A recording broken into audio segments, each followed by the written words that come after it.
So you guys, we're making making a Simul today for my Twitch subscribers. I see Andromeda. Hi. So I'm adding Andromeda. We see some other people here. Okay. All right, I have to edit this. Asking all subscribers to join my Twitch channel to apply for the Simul there.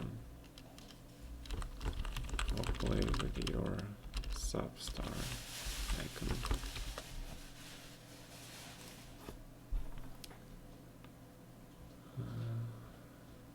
Alright. Each channel chat.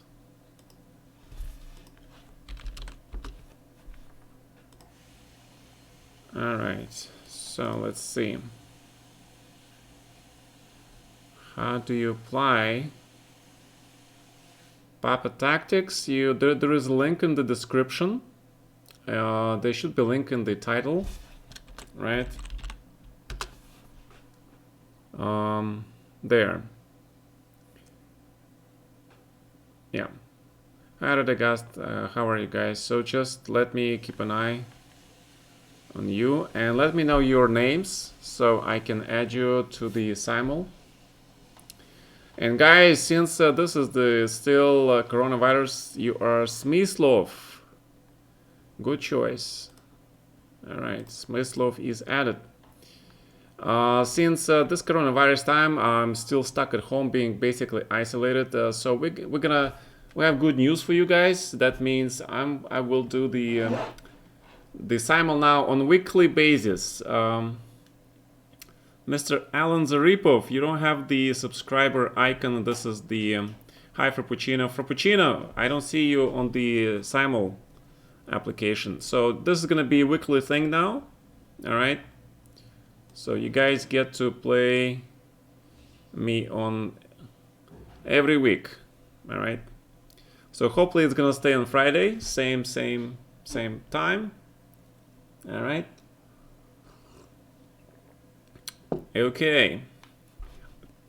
I also have a new video on the London system, which I did yesterday, finally, and I'll post the link later. It is an unlisted video on the YouTube, so not everyone will be able to see it, but only those guys who have the link. And I didn't want to put it in my title because I wanted to do this for my subscribers, all right? Okay, great. So Sleepy Mario.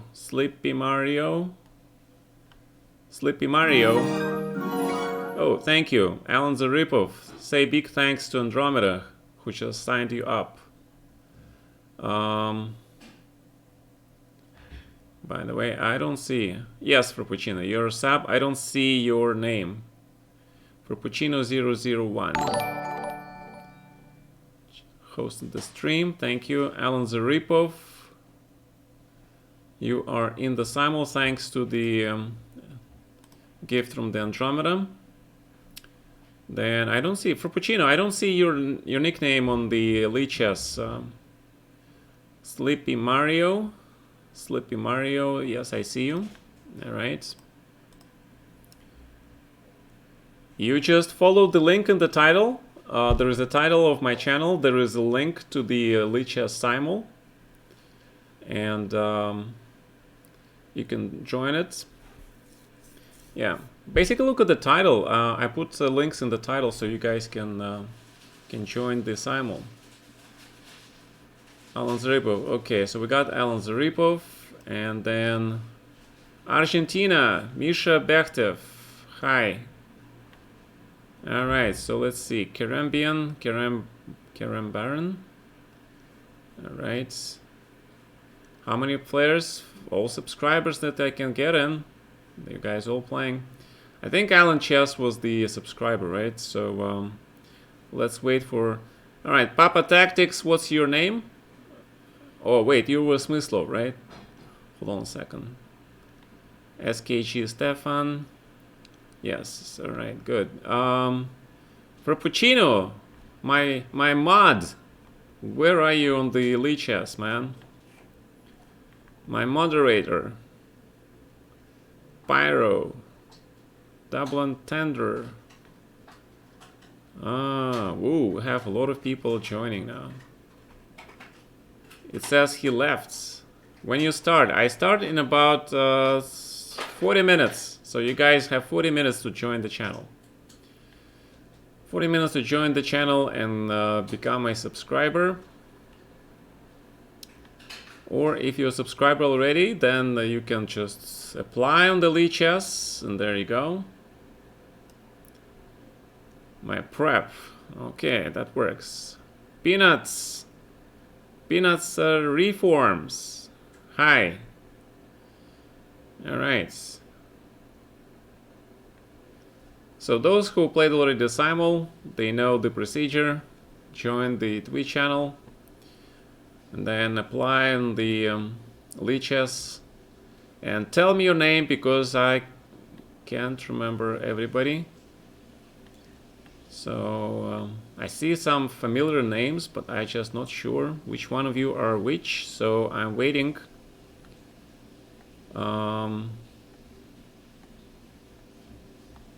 Okay, because I don't see your. Give me your names on the LiChess so I can add you, right, guys?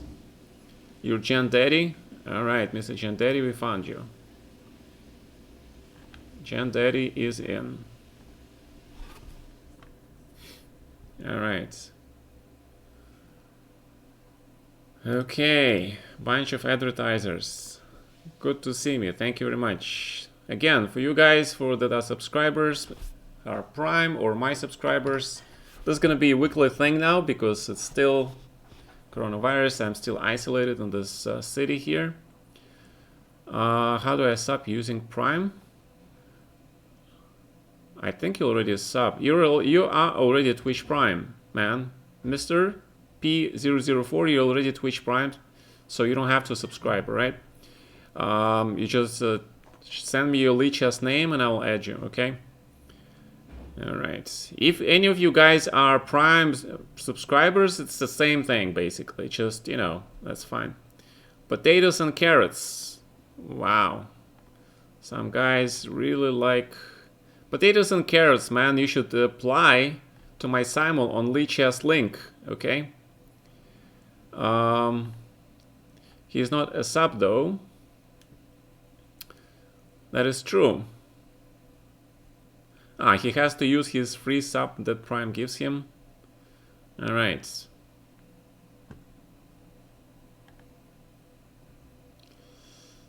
Okay.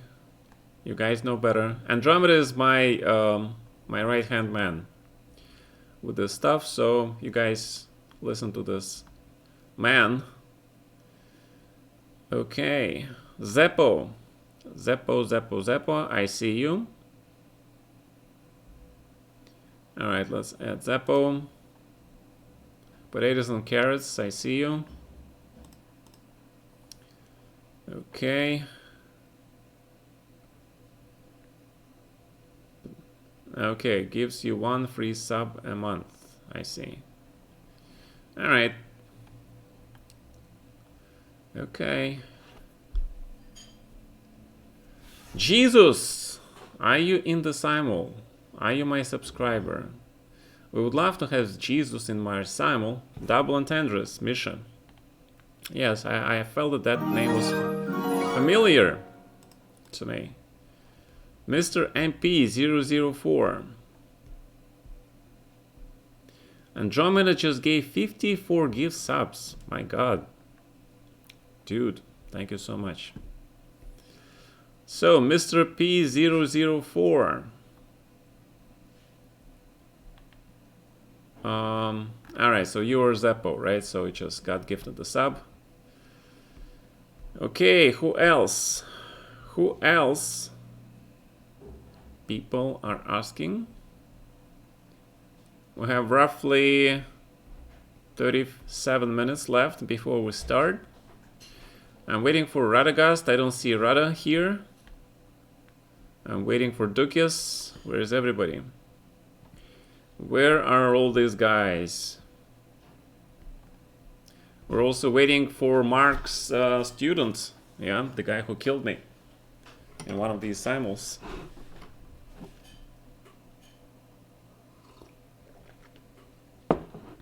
Careful Wombat. Interesting nickname. Pyro.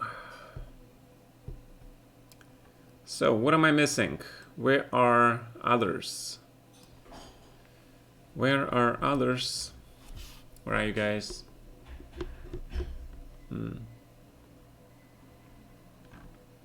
I have only 8 people in the simul so far.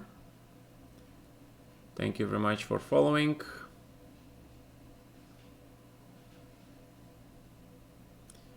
First 2 words that popped in my head when I made it.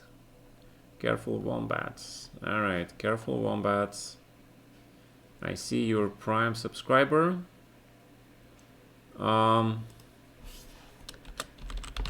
Easy, just put the title and there is the link. Right? Title command works.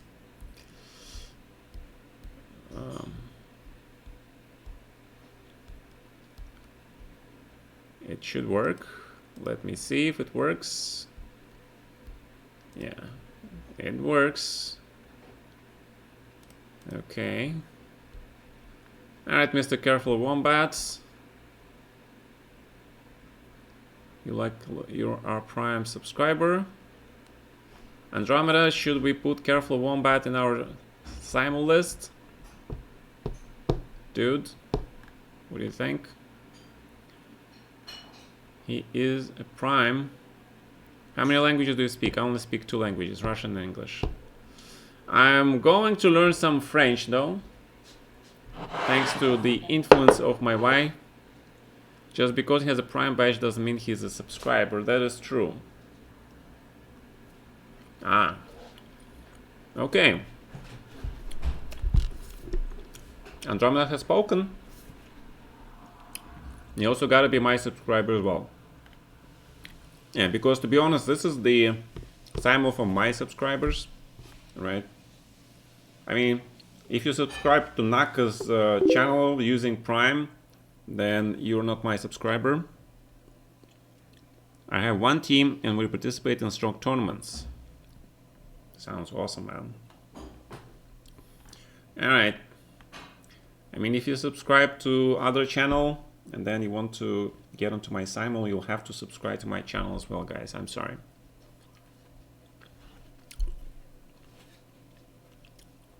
Title Arena is tomorrow. It's 23rd. I will play there tomorrow, yes. But it is a bullet, so I don't have high hopes. And then on Sunday we have the Unity tournament. So that means that I'll be playing on LiChess these 2 nights, right? Today is a simul. Yes. Rada, you're in. You're in, man.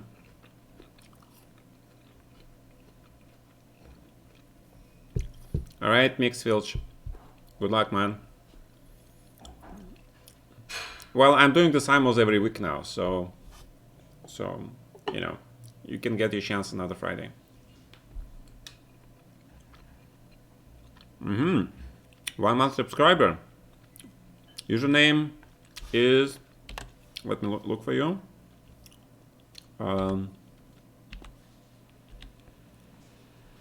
Wait, I'm doing this wrong. How do I click this thing?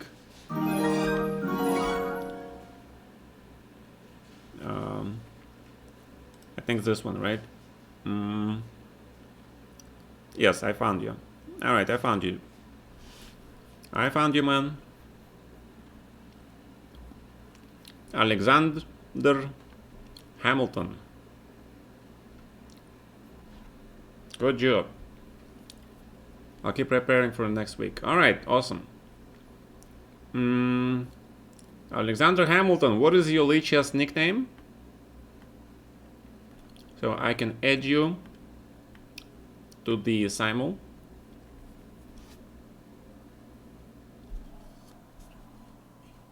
I apologize, I'm munching up with some energy before I play you guys.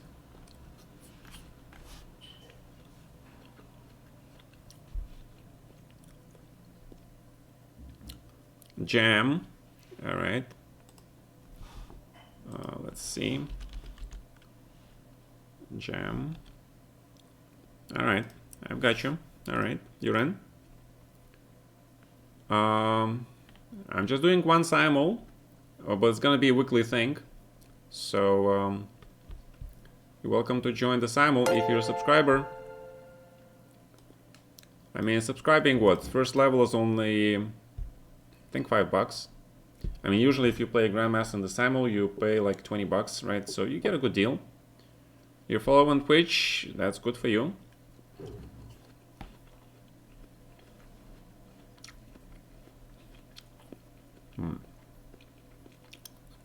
That means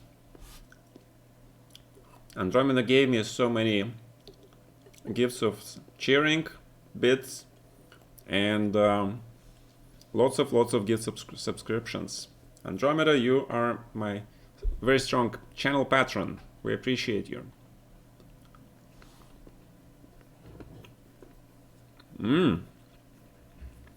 Japanese tutor. Today is the subscriber night simul. You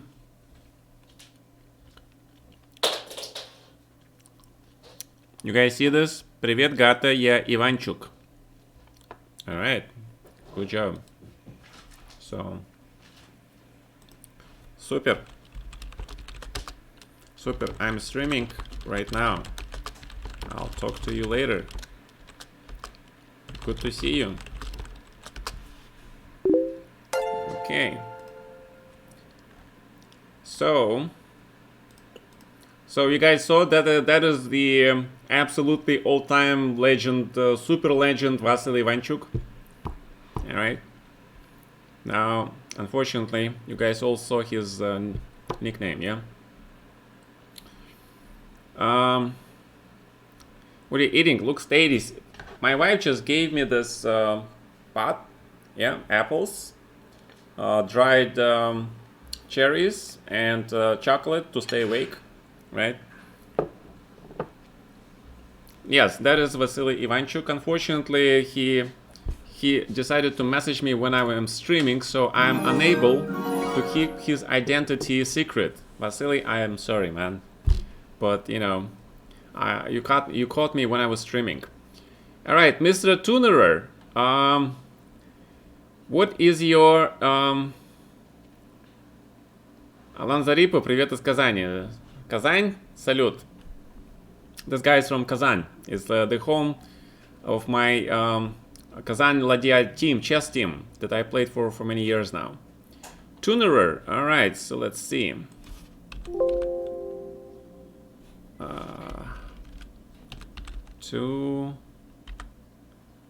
We got you, man. All right, you're in. We've got you.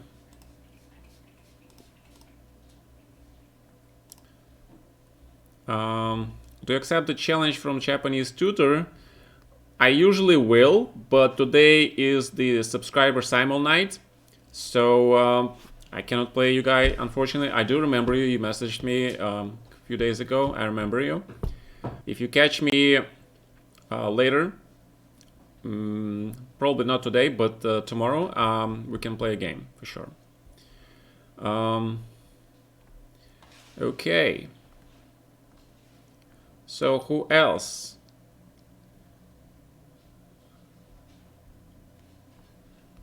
These guys need to learn how to read instructions in the channel. And okay, so we have 12 people in the simul, confirmed subscribers. We have 27 people trying to get into the simul, but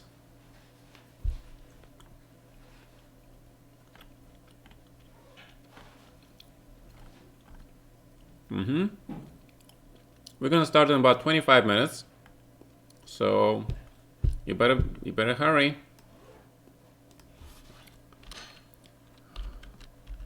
please read the description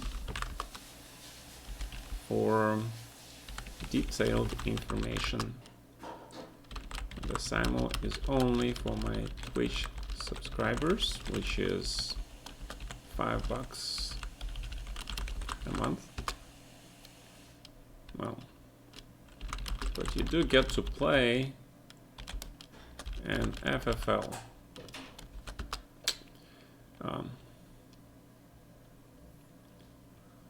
Link to my Twitch channel is also in the description. Good luck. All right, so hopefully that explains it.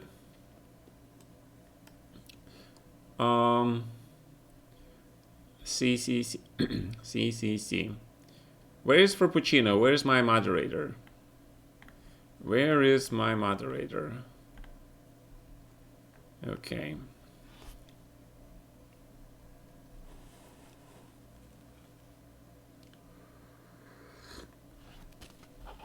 Well, maybe a Japanese tutor thinks he is a very strong player to be playing in a Simul, and he wants a solo game.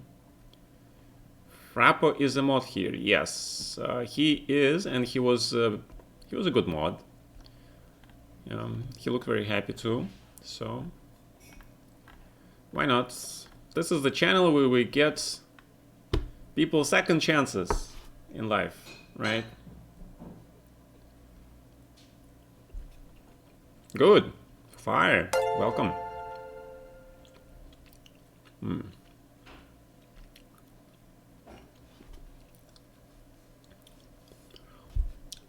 Well,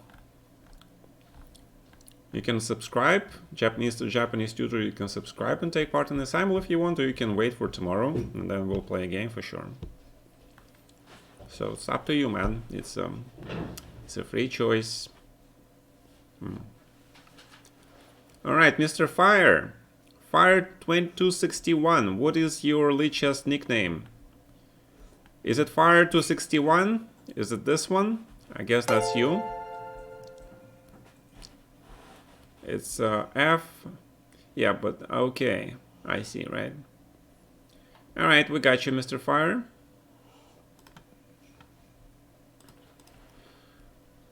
Cool. Very cool. That means we have 13 people in the Simul, which starts in about 25 minutes. And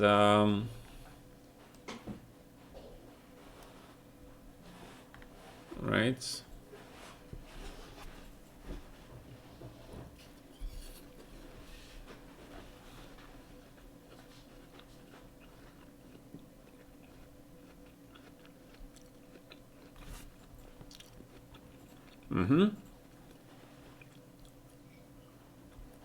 So while we wait,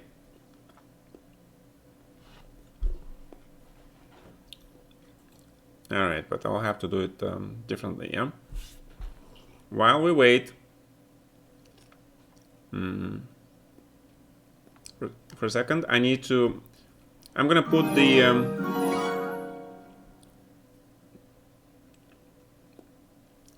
wow, Mr. Black Gluon, you are in the subscriber list now, thanks to Mr. Japanese Tutor. It was very nice of you. So for a second, I will do this thing. So I'll be back very quickly, soon.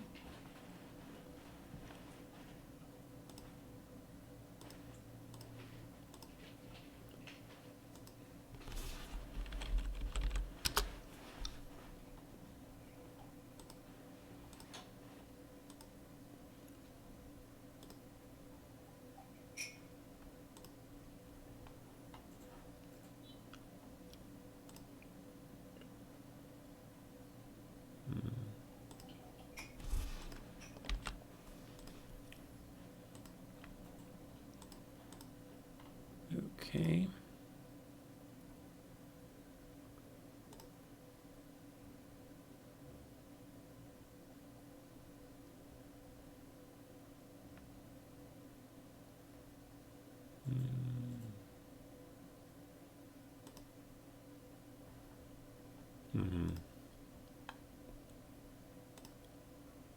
Okay, where is that?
Okay, so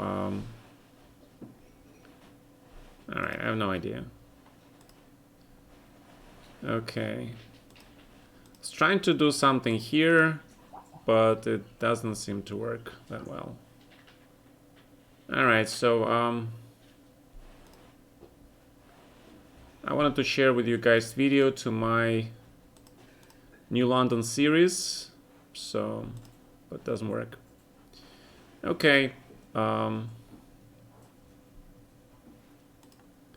right, since you guys are here anyway, yeah. All right, make sure to let me know your names on LiChess so I can add you to the Simul. Right. All right, so here's the link to my new video. And this is the first time you see it.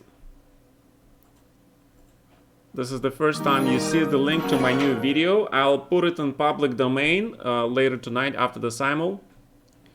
Or maybe tomorrow. So you guys who are in this channel are the first to see this link. It's unlisted video. You don't get to see it. It's not in public domain. So you only can see it if you follow this link. Okay? All right. Yes, Bozy, you can play... that's live stream replay? Really? Oh, really? I thought that was the...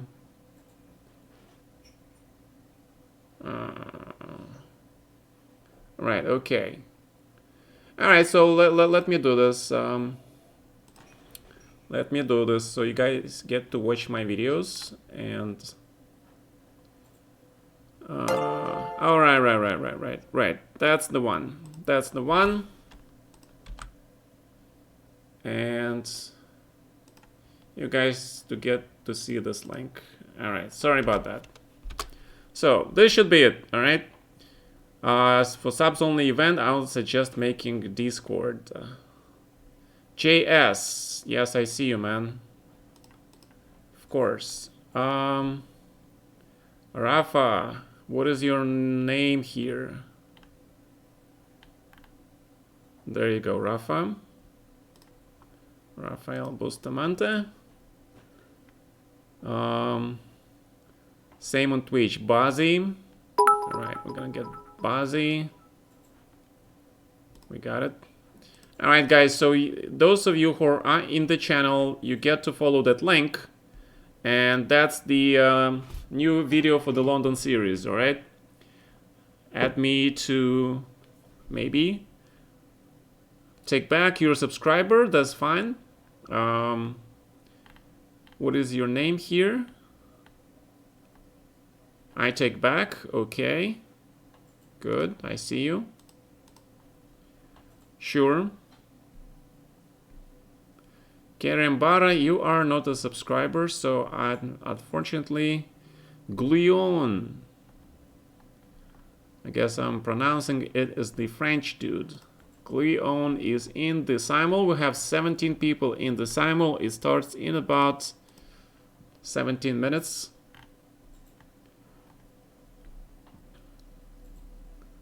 Okay. Alright, so if you cannot join the Simul, Smeymoon. I see you, Mr. Smeymoon.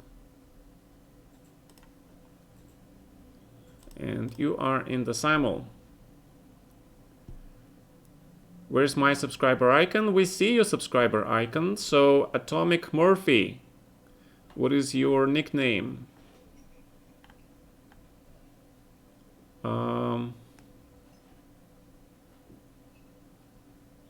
Push pawns, yes, you can play. Atomic Morphe, where is your nickname on LiChess? I don't see it. Yes, push the pawns, you can play. You have a star. You have a star. But I don't see Atomic Morphe anywhere. Where are you? We have Vladislav 1938. I guess that's the... what is your username to challenge, please? There is the link to my Simul in the title. You follow that Simul link, you click on it, and you join the list of candidates.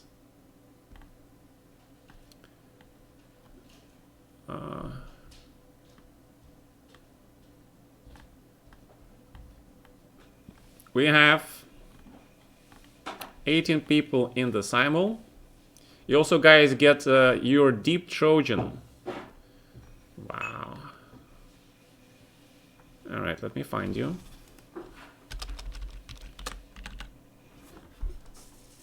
All right, you're in. And you also, guys, will be in this video, obviously, and I will put it on YouTube in a few days, so you can rewatch the Simul later. You're Abulakir in LiChess, but you unfortunately are not a subscriber.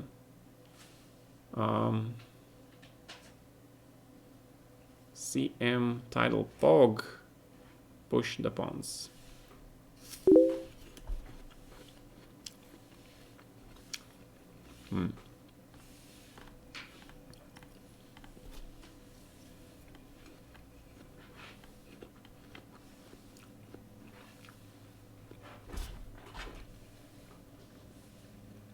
Apple, chocolate, dried cherry.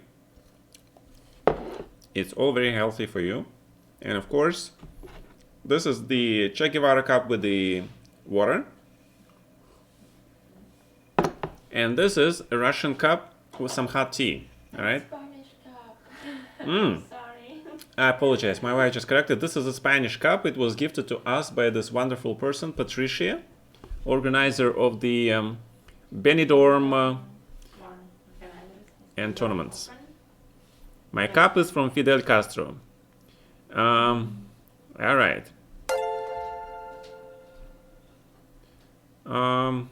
Push the pawns. I don't have your application on the Simul, man. Where is it? Where is it? Mr. Mohammad Sholch. You're not a subscriber, unfortunately, so you cannot play. But you can subscribe for $5 a month, and then you'll be able to play. Push the pawns, I got you. All right. I got confused when you have this asynchronicity between the name on LiChess and the... we'll have a hype, train, emotional, and we gonna choo-choo it. All right, so let's choo-choo it. That's a hype train. We got 2 subs and 1,000 beats. Wow, thank you guys. Thanks very much. Emotes are being delivered to supporters. Wow. Bunch of emotes. Cherries. Yes. Hype roast. Hype frog. Hype cherry. Alright. Hype chests. I had to do the whole opening wrapper too for my student on the London. Wow. Thank you, Japanese tutor. But you should also check out, of course, the games by Carlson and especially Kramnik, right? And get that Sedlak book about London systems so you can get stuff organized easy. Easier, right? To prepare your students. All right, so these are the things that I recommend. Carlson, Hikaru, no, not Hikaru, Carlson Kramnik games on London system, and Sedlak book. All right, and then your London preparation will be complete.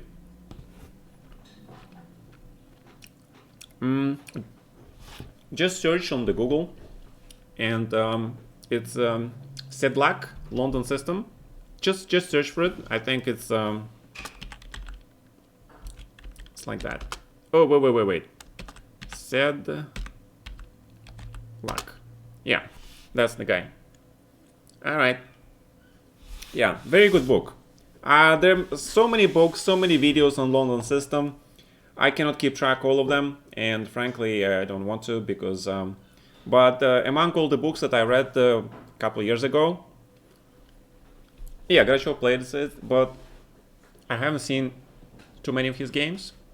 But Kramnik plays it, and Magnus plays it pretty often. Double nickels. Zhigalko? No, I didn't say Zhigalko. I did not say Zhigalko. Thank you for the gift, Mr. Japanese tutor. And Double Nichols is now able to play in the Simul. So all you have to do is supply your LiChess name to me, and I'll put you in the Simul. No problem, man. I mean, London system is going to be so heavily analyzed thanks to all that attention it got. I mean, it's going to become another Grunfeld, right? Analyzed to death. Analyzed to... There is no London command. No way, man. You're tank bro. Okay, Mr. Tank bro. You're playing probably tank in all those arena games, right? League of Legends, Dota, whatever. And of course the shooters, yes. And we switch to Torre. Torre is against G6, is the same thing. I mean, sooner or later people will start playing some other stuff. Rosen, yes, Eric is also playing it, but because he's not a grandmaster, right? Nothing against Eric personally, but grandmasters, they get priority in popularity, promoting the opening and stuff, right? You're brand new to chess. Привет, Gata Rustamovich. Привет, Mr. Premature Attaculation. My god, so much innuendo in that name. Wow. Okay.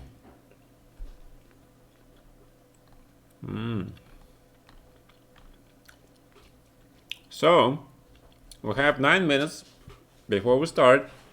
We have 20 accepted players. A couple of veterans, they cannot play today. So, unfortunately, you can private message me. Mr. Japanese tutor, the best thing to reach me would be to write me a personal email to the following address, and I'll make sure to respond to you. Right? That is my email. I check it quite a lot every day. So looking forward.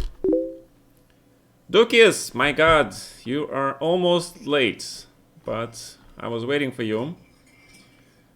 And Dukis is here. I have random colors for the Simul, so some of you get white, some of you get black.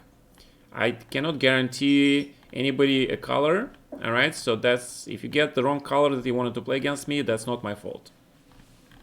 Alright, I know Dukis wanted to test some systems against me, so yes. I apologize in advance. But the good news for you is that we're gonna do the Simul on weekly basis, right? So you get the whole 6 days to prepare for next Simul. And we're gonna the Duki's line.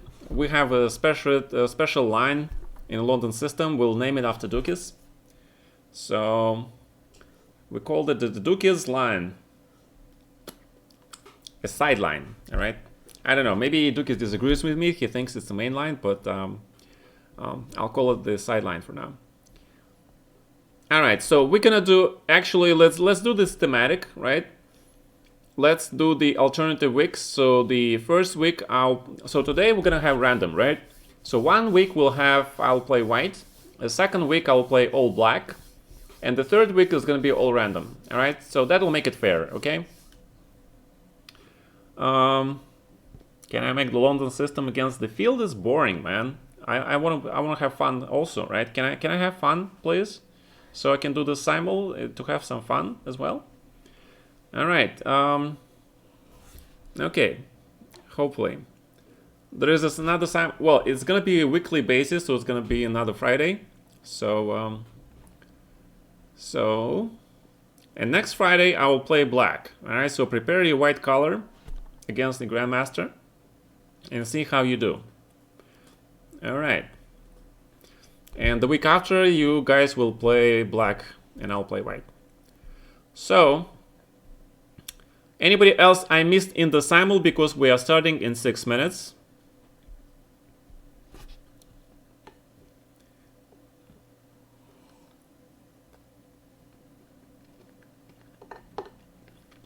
Well, those of you who missed the message, I got messaged by the greatest legend alive, Vasily Ivanchuk, and unfortunately he messaged me during the stream, so you guys see his nickname, yeah? So I apologize to Vasily, but you know, now you know who that is, and hopefully, you know, you guys send him your appreciation and ask him to join the streamer community, guys, right? Can you believe it? Vasily would be actually streaming online. Those will be the legendary streams, guys. Legendary. All right? So if you see this guy name again, please write to him and ask him, Vasily, you're my idol, right? Please do this streaming. All right? So that would be good. No, he is beyond. He is on a higher level, right? He is just higher level. I don't know what higher level name is, but you can figure it out. All right, maybe it's an imposter. I don't know. You never know. This is the internet, right?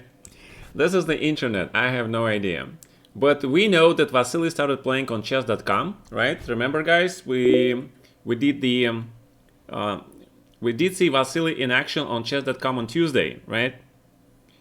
So so we know that he knows about the chess online thing.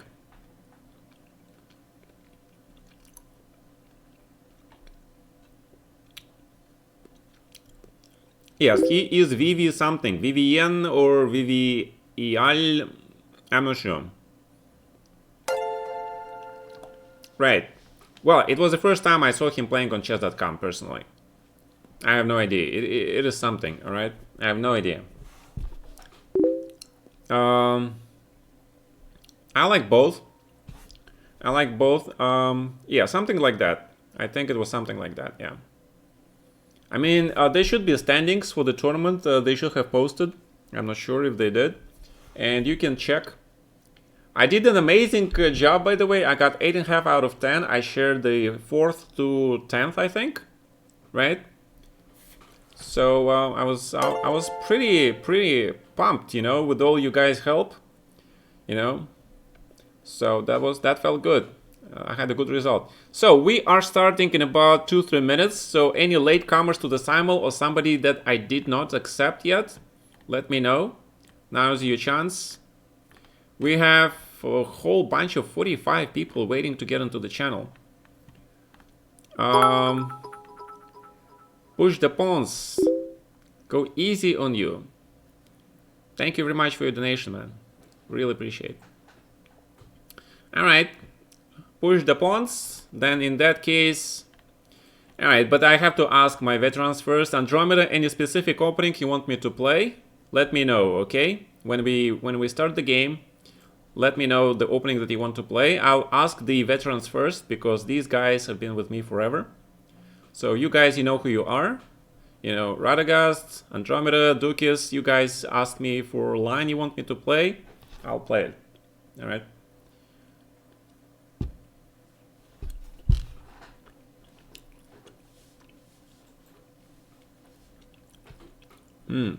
We'll see.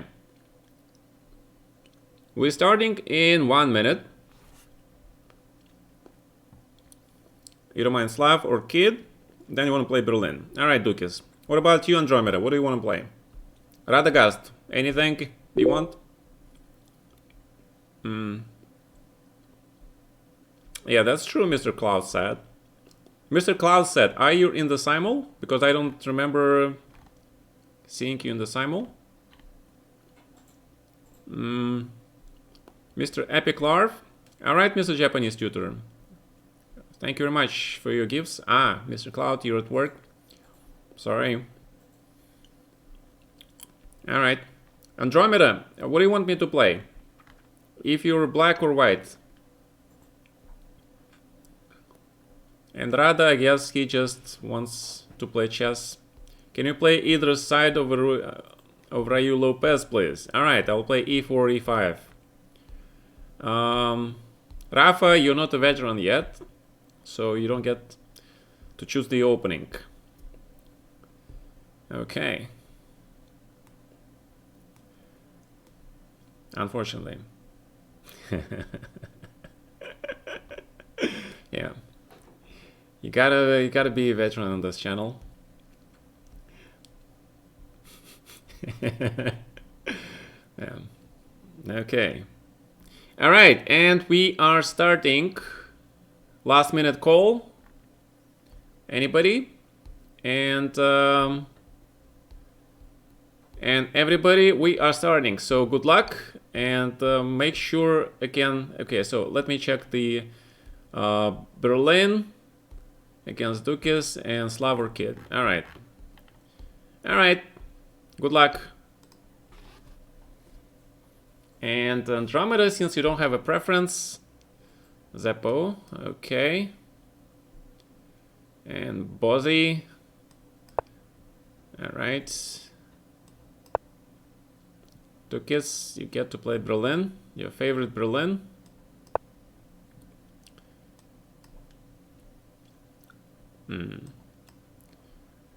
Chanderi. Alright, e5. f5. How about some Dutch? Some Slav. And maybe Nimzo. How about g6? Potatoes and carrots. Alright, Mr. Potatoes and Carrots with that name like that. Mr. Fire. Veteran privileges, yes. And side of Rayu Lopez against the Rada. Okay, just perfect timing, Rada, right? Just perfect timing, I'll stop right there. Because I almost forgot. Okay. Okay. Alan Zaripov. And there we go.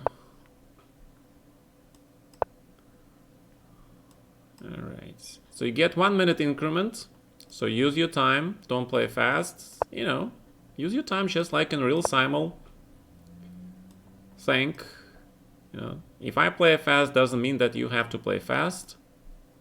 So, ooh. A Londoner. Okay. So against the Londoner, I'll play... Well, let's see what you're playing here. Aronian line? Fine.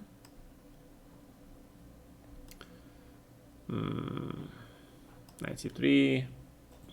Alright, fine. Wow, everybody's playing bishop f4 on second move. Okay, fine. I'm gonna play c5 then. I guess everybody is a Londoner now. Andromeda is using some offbeat opening to surprise me. Red the brown. Dukis is going for the... about the official LiChess streamer, yes, I will.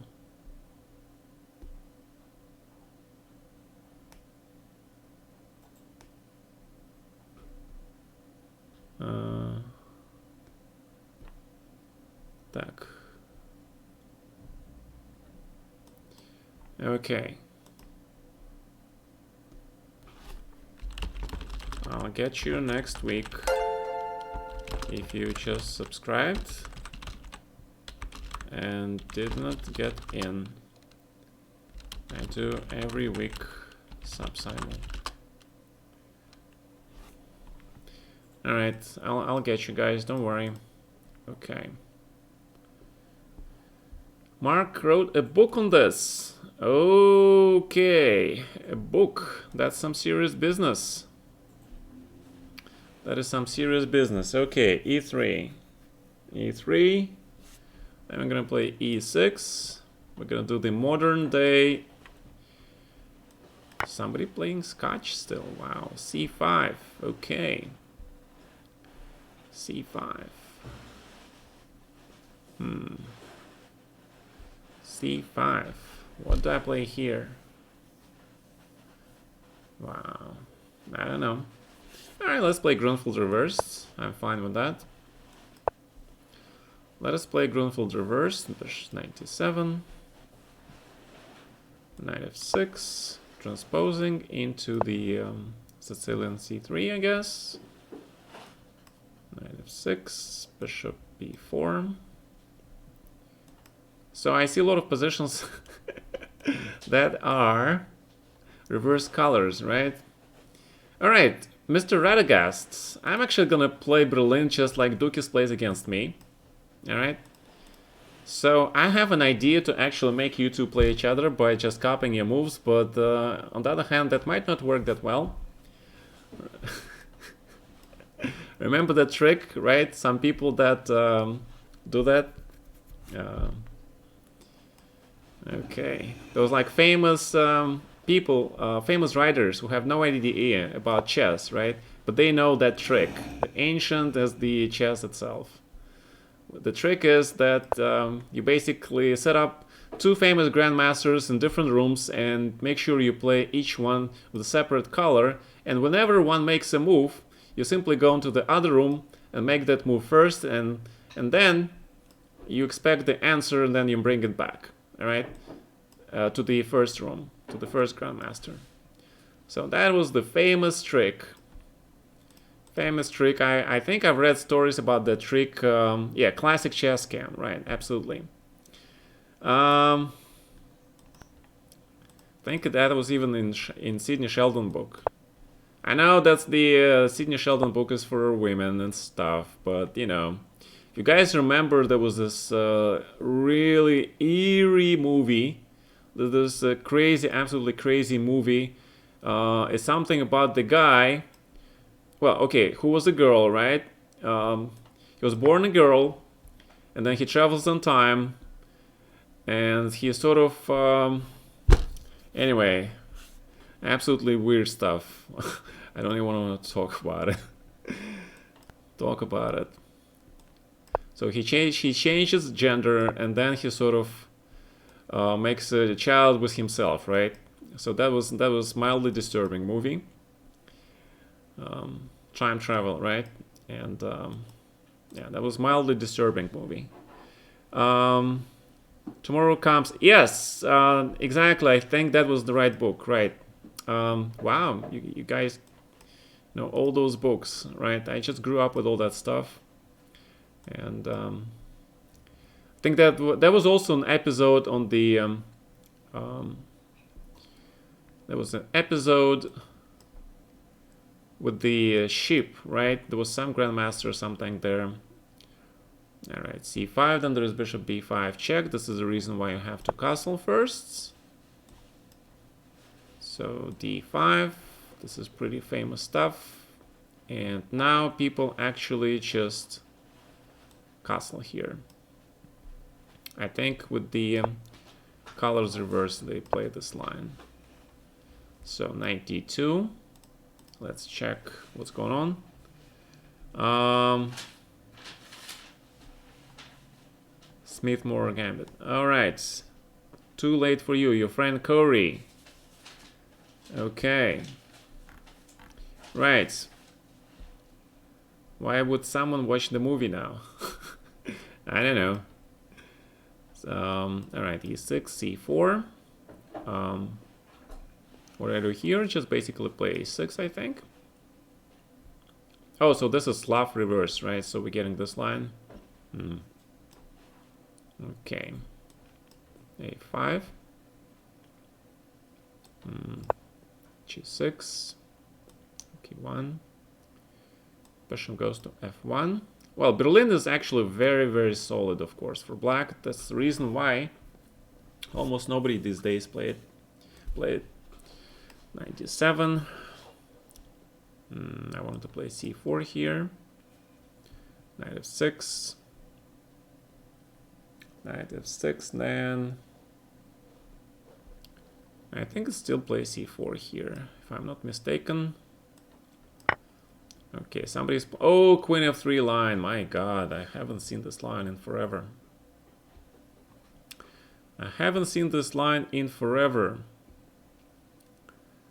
Morozevich plays this line, right? Moro plays this line.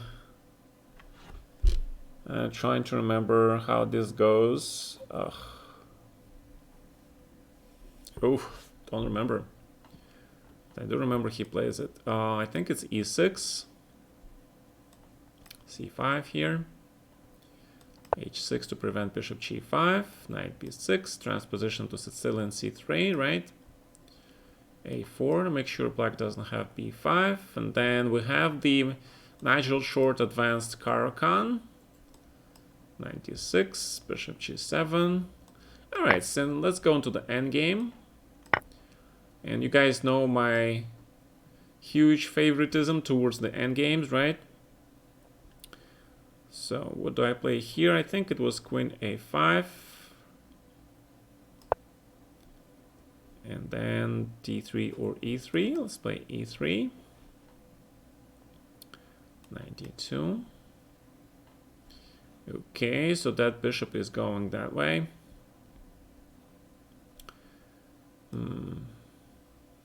Guess e6, bishop c4, sort of playing English reversed. Oh, just taking on c4. That's very interesting. Don't remember anybody playing that against me. Take on t5, t5. I think it was h3 to make sure there's no bishop g4 later. I think Maksudlu here played. I think Maksudlu actually played. There's a whole match here. Nikolaitis. Yes, this is a very dangerous line. This is a very dangerous line. I actually look at it from both white and black points of view a while back. And yeah. Yeah, it was very dangerous. You really got to know what you're doing. d4. Very dangerous line. I agree. Wholeheartedly, absolutely agree. Bishop e6. And I just go and play this ancient system. Then queen b3. In this case, we probably want to grab this bishop or not. Let's make castle, complete the development. So if I play knight e5 here, is that legal? d3. And I actually like my bishop on f1 in such positions. This bishop belongs on c4. Rook e8, so we got several already lines like this, right? So, oh, bishop a4. Yeah, there is this line with bishop a4. There is this line, but yeah, and I think black plays something like f6 here, etc., etc.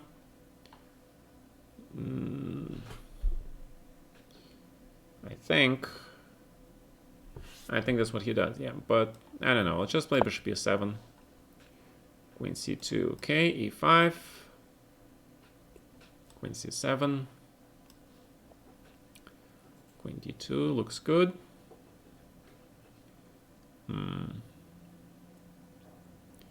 Looks good so far. a6, b5 might be a tad slow, but let's see if I can manage. Actually, in this position, my wife came up with this cool plan with bishop g5. You know? So we looked at this line together with my wife, and she says, why not play bishop g5 followed by f4? So we looked at it and then realized it's pretty damn good. Okay, so that's not a bad line. So what's going on here? I think here is somewhere here I play knight d2. Okay, bishop d7. Basically just go after this knight. Spanish open line. Okay, sounds good.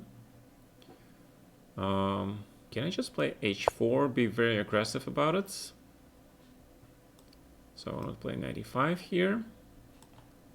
Queen trades. Alright, so we're seeing a lot of action here. Bishop g7 and f4. Basically, we're playing this line that my wife came up with. Knight f3, probably a good idea to... Oh, can I play that? Yeah, probably I should be able to play that.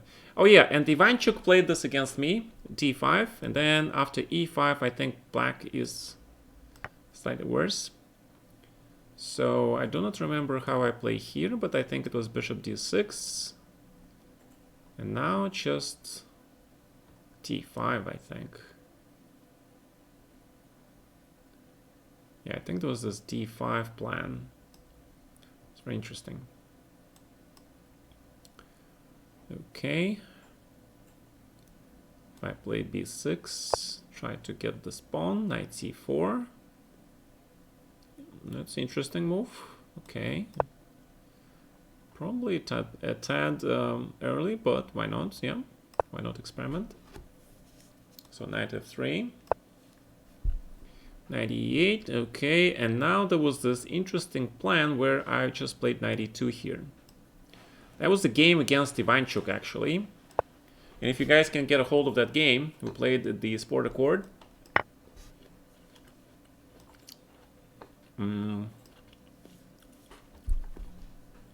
b5. Okay. Maybe just knight e7 for now. Castles makes sense, okay. And usually the bishop goes back because it doesn't do much there. And I think I trade this rook or something. In this case, I probably can play this move. Unless I am absolutely blind, but... Can I play this move? I'm just curious. Should be able to, yeah. Okay, so let's play queen a4. And black castles, so let's play a3 because I want to keep my bishop alive. c3. Usually this knight goes to b3, I think. And in this case, I will play something that will allow me to bring my knight into the game. So how about, well, I don't want to play knight f4 too early. Knight g3 maybe. Yeah, let's play knight g3. Bring the knight into the center. Should be 7. Just protect the knights. In this case, knight goes to d7. And we still complete the developments by playing b6. Okay. Rook fd1 looks reasonable. Grabbing the bishop also looks reasonable. And then there are several ways to play this position. Let's play it the old way. If I play king d7 and just castle, I don't know, bishop h6 is the threat. Can it be a threat? Well, let's develop anyway. Take, castles. Well, if you close the center, then I get sort of free attack, right? Free attack is nice.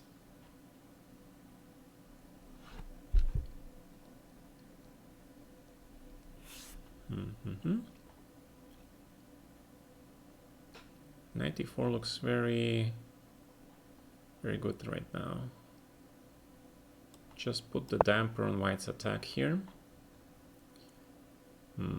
Bishop f4 also looks very nice. e4. Aha, so you play something like that. Maybe, yeah. Oh, because I was looking at queen g3 stuff. You can probably do this, yeah. Well, I don't know these lines. I think I did, but I'm not sure anymore. Is e5 a threat? Is it? What if I just sort of... then you play d5. That's the plan, right? That's sort of a plan. Or then you attack the pawn on g6. I really don't want to take on e4 here. But do you want to play d5 or e5? That's a big problem. So if I just move the queen like to e7, and this position should be pretty famous, but I don't remember. All right, so what happens if I just take on e1 and play like that? So knight g7, okay. f4, I guess, is bishop h4. So black prevents that e6 thing. That makes sense. Do you want to trade the knights? Do you want to trade the knights? I don't know. My rook, I also kind of behind in development. All right, so let's play bishop h6 because we need that bishop on a good square. Let's hit this bishop first. Then we do grab this pawn back. That means we play c3. And if you play d4, I was thinking about knight e4 here. a4 with the idea of a5, I guess. So that means usually the queen has to go to a5. Then we grab this thing and we play knight d2. Grab the rook. Put the rook on the semi-open file. Rooks belong there. Can you play in my Simul? I think the Simul already started. Yes, I'll play black next Simul. I'm doing the Simul every week now, guys. So if you're late, don't despair, right? I will play next week. So grab bishop e7, then I have time for b3. Take.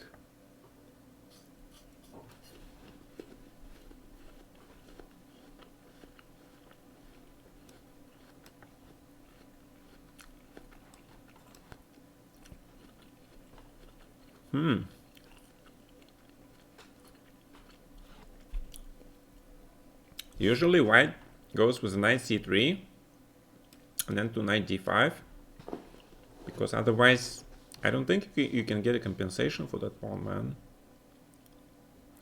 So bishop f6 for now.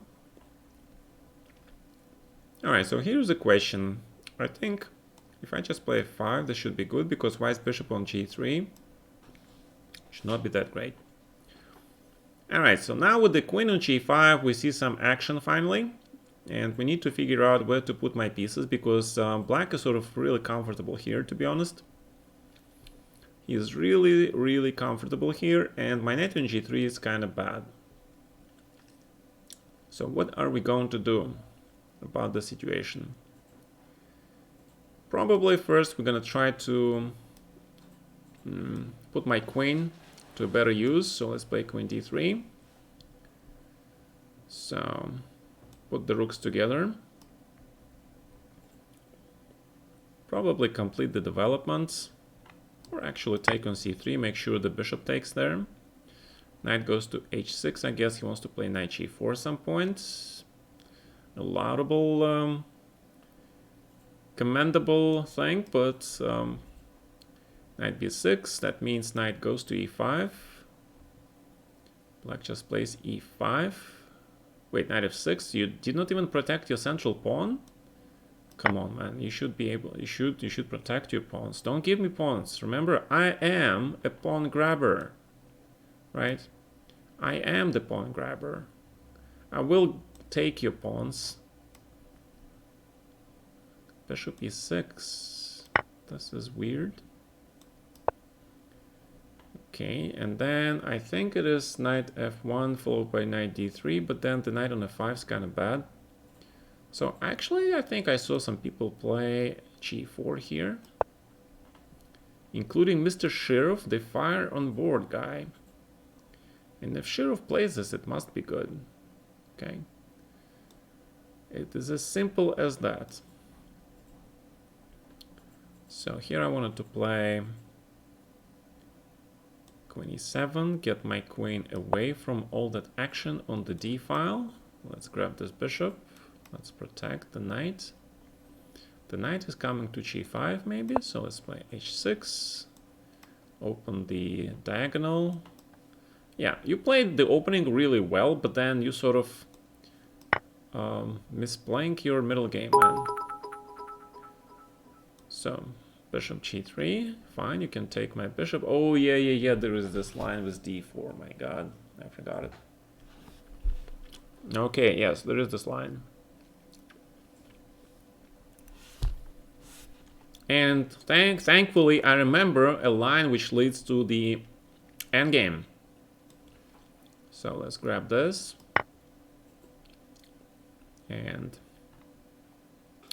we are not going to give you my bishop. But then you might play something crazy like d5, maybe. Who knows? I don't want to keep your knight on e5. On the other hand, so what are we going to do here? Bishop e7, d5. I take on e5. You can play d6 maybe. Though I doubt it. Yeah, probably not d6.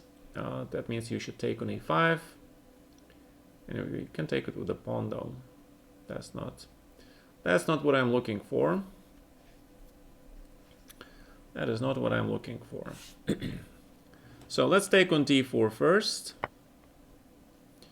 And Andromeda really wants to trade queens. Okay. And you're giving me free stuff. Why? What did I do to deserve such royal gift? What did I do? And we finished the development. g3. Okay, makes sense. So how do we play this position? Probably get the king to safety, right? Okay. Wow, that's very aggressive. Very aggressive. On the other hand, knight f7 is kind of a threat. So what we're gonna do with that? Can play e6 maybe. This is a lot of stuff here.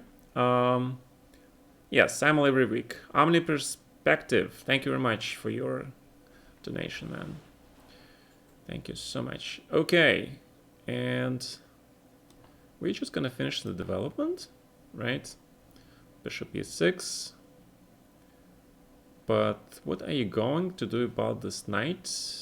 And if I attack this knight, you're really gonna play knight c4. I don't... Somehow I doubt it. Alright, queen d6. Now the question is where this knight should go. And I think this knight should go back with the tempo to h5. g4. Woo! Somebody is playing with fire. Somebody is playing with fire. Somebody stop him. Okay. Alright, so let's see what is it that you're really planning to do. Andromeda gave me a really nice isolated pawn to play against, so huge thank you. Go to Andromeda. Alright, Dukis makes a move. We castle. We grab that bishop. And we grab that rook. Queen d8. Okay, fair enough. Fair enough. So I wanted to play c3. Connect the dots, sort of. And if I take on b4, this lonely, lonely pawn, it's gonna be... Also take on d4. So let's play a6 first. Make sure stuff is not hanging. Knight goes to a3. Knight g5, alright. We got a pawn sack, and now if I take the queen on d4, what will that do to my pawn structure? I want to give the c file for nothing. So let me play queen e7 instead. And now we're getting everything. Let's grab the exchange and complete the development, just as I mentioned before. This means that we can probably go for an attack by queen h5. Now we have a lot of free stuff. Okay, that sounds good. Free stuff always sounds very good, right? Okay. So c4, knight f3, going to the endgame. There's that famous endgame with that material. And what is going on here? What is this position? What is this position?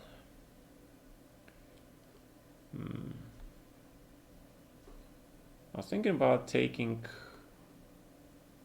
that thing, right? But what will that do? Knight takes d4, knight f5, then bishop c5, knight g7, I guess. All right, let's see this. I want to keep the bishops on board. Okay, queen h4. I'm pretty sure people play f4 here. Knight f7. What is going on? So I take this. Okay, then you gotta play b4 here. You gotta push that pawn to b5. You gotta do that. Gotta do that. Right? Gotta push those pawns, develop your pieces, play very cool chess, and this should be a mate sometime this century. Okay. So the question is what I'm gonna do with this knight on a3 now, right? This knight is kind of pathetic. So let's bring the knight to c2, going to the d5 square, rook c8, circumscribe this guy. Knight e2 makes sense. Bishop to g7 also makes sense, but okay, so he probably wants to do this. So I gotta be careful here. with rook d7 in the air sometimes, yeah.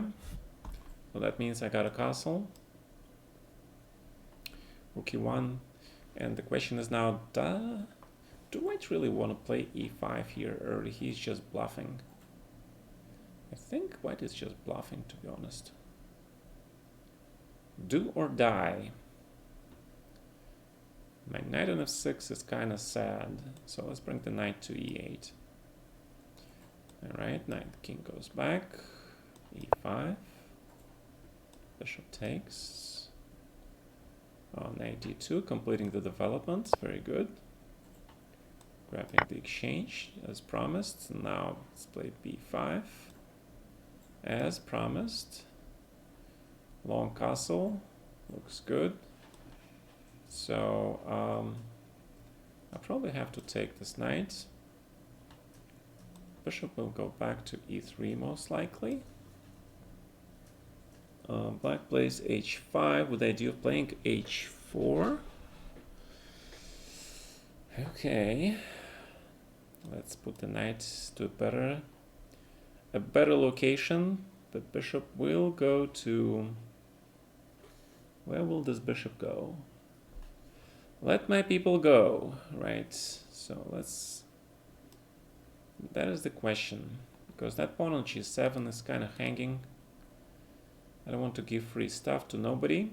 Rook f6, queen b4, rook f3, queen g4 check, wins the rook. We don't want that to happen either.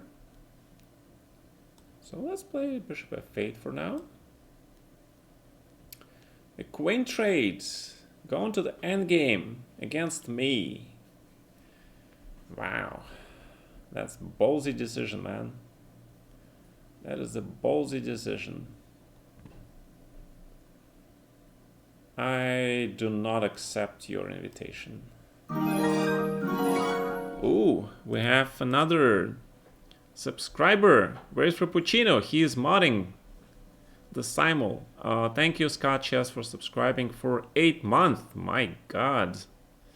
Thank you so much. We'll all become endgame lovers. You should. I hope that you guys will start to appreciate the beauty of the endgame. And that is my sincerest intention, to corrupt you with my endgame knowledge. You know, endgame just love and knowledge, right? Alright, so knight f1. I have an extra pawn, but it is a double pawn. So the question is how to win this game. And the answer is, I don't have an easy win in this position. I have a good and strong pair of bishops. Bishop on a4 is doing something. But White is trying to play knight g3, I guess, followed by knight h5. So one of the questions I have to decide for myself is whether I want to play bishop g4, and I think I do. So here, and bishop b5 looks very strong. So let us play bishop b5. And we are going to hit your pawn really hard with rook d8. And this is probably a good move, trying to put me on the defensive. Probably a very good idea. So let's put queen to b4, I think.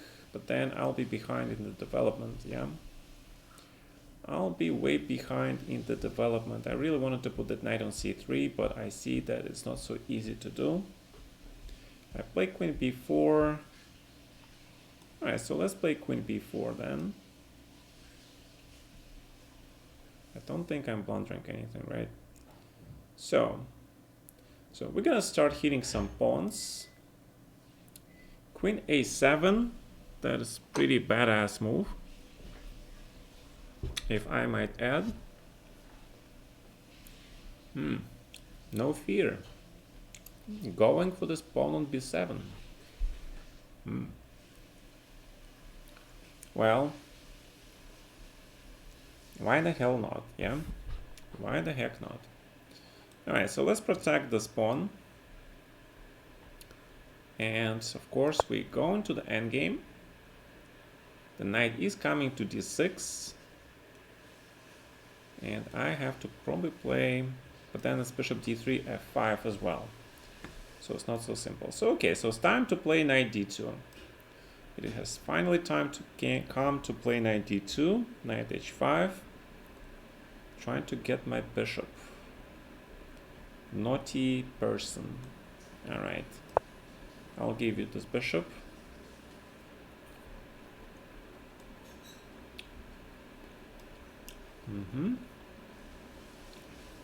And what is this position? Bishop d7 probably has to be played.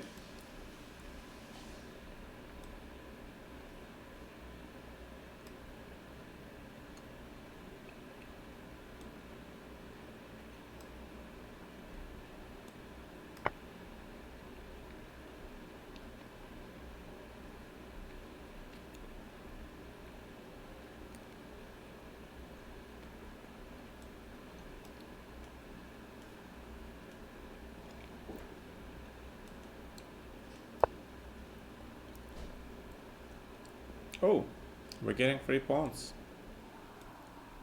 We're taking these 3 pawns. b5. And then we attack your pawn.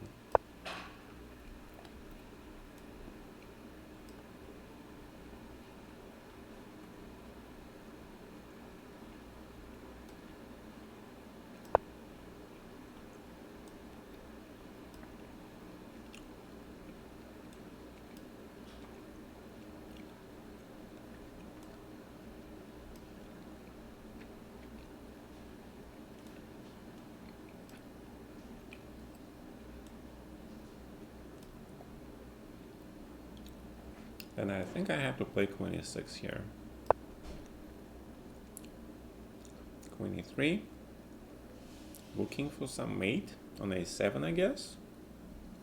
Right? So we gotta be slightly careful here. How we want to handle this position.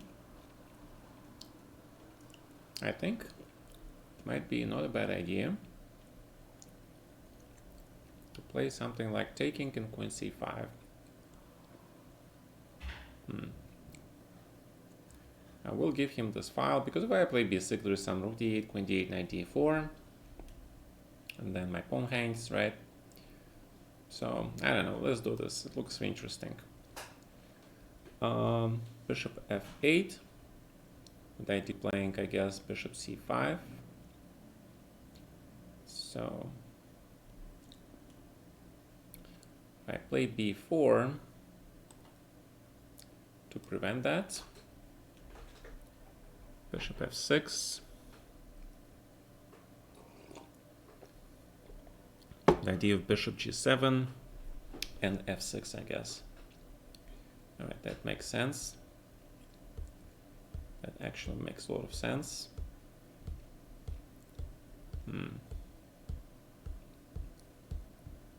All right, so let's play bishop g5. Let's see how. Can I play this trick? Oh, but there is counter trick, yeah? I didn't realize that. Bishop c5, queen a8, king d7, knight e5, check. King e7, knight g6, check, king d7, knight e5, check. Ah, my god. Tricky. You tricky guy, man. You tricky guy. I didn't realize how tricky you were. That's a nice trick, by the way, yeah? Nice trick. That was a nice trick.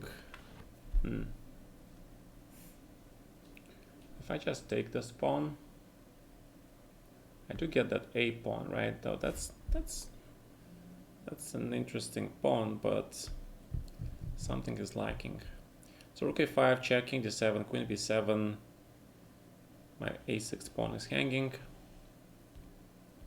and I don't think I can get my rook there to the second line. If I play rook b2 here. I don't know, this looks complicated. Yeah. Let me think. Let me guys think. This guy, I see a draw here, but trying to buy you guys some time. All right. Hi everyone. Hi Neo. My favorite two-piece cooperation, knight and queen. Always. No hesitation there. Easy question. Jan Daddy. All right. Let's see if Jan Daddy goes for this line. Bishop takes. Right, so there is this thing, right? That's considered to be slightly better for white this endgame. It's in general, it is considered to be slightly better for white. So rook on b2. How do I attack this rook? Is queen a8 coming? What is black's next move, right? So we gotta always ask ourselves a question. What is your opponent's next move? I do have extra pawn, but that's about it, right? That's about it. So my bishop is simply hanging, so let's just sort of play bishop b5. The threat is knight c4, so we gotta react to that. So let's play knight a3. Or knight d2 actually, yeah. Well, I like knight a3 because it protects a lot of things. So let's grab this. Knight e3. Where should I put this bishop? Bishop goes probably to c8. Okay. Grab. King d7. We grab the rook, of course. And the doubling comes of the rooks.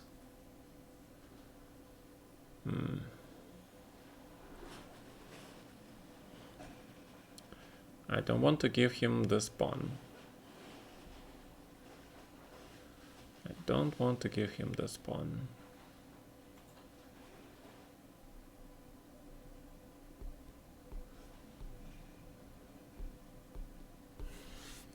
So let's play rook e8 then.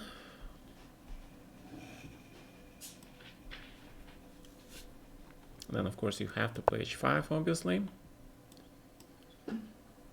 And queen has to go. Where is the good question? Queen a3, d3 probably, knight f4.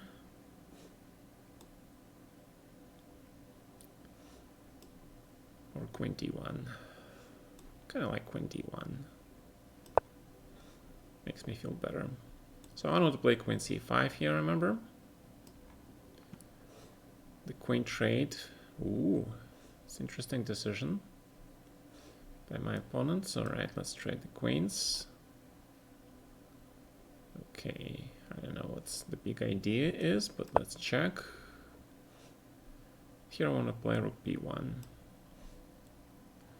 So king e7, h5, very interesting. Very interesting.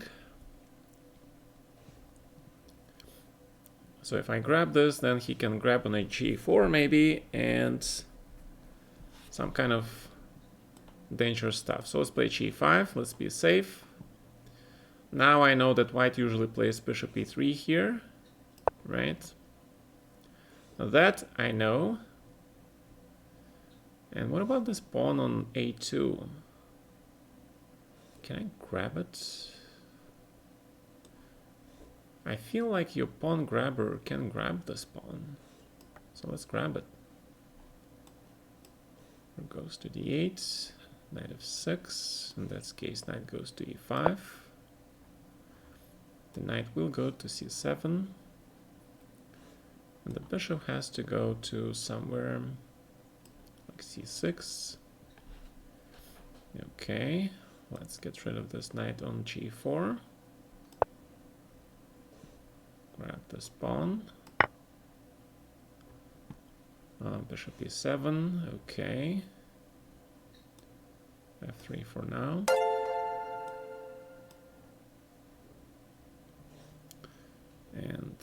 I wanted to trade this guy. Trade. Probably f6. Make sure that knight doesn't get to wherever he was going. Next point was to play bishop d7 here. And alright, so this guy found the draw. Pretty good. Grab.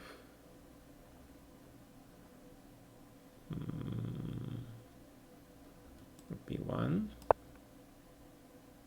King f8, king e2. Grab. Grab. Alright, so c4. Alright, so this dude is pretty damn strong. h6. Oh, he wants to bring the bishop. Okay, I see. Alright, so thank you for the game, Mr. Tank Bro. And we are waiting for the next game. Bishop f3. Okay. In this case, let's just kick this knight out. And in this case, we will play bishop e3. Because that queen on h4 is one poor queen. To be very honest, that queen is a sad story. Queen e2, c6, okay, makes sense. Grab, knight takes, king h1, f6, bishop to b3. And what are we gonna do here? We have to finish our development. This bishop has to go to f4. And let's grab this pawn. c4. Rook takes. Bishop e1. Okay, so black is worse, admittedly. I didn't realize this bishop can go to c3. So fast, he can go there, yeah. Alright, so this doesn't look good anymore, so I have to trade the queens. Definitely doesn't look good anymore. And let's get rid of this bishop on d4. Gonna play knight f4. And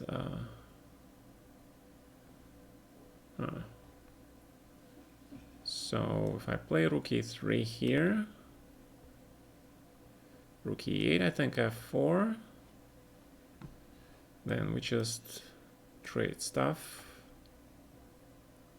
I think it's bishop takes. Queen d2. So I gotta play a little bit faster now, yeah? Just a tiny bit faster. So Radagast is now trying to trade all my pieces. Not bad. Okay, so let's grab this bishop finally. That's his plan. That is his devious plan. That is his devious plan. I realized it too late.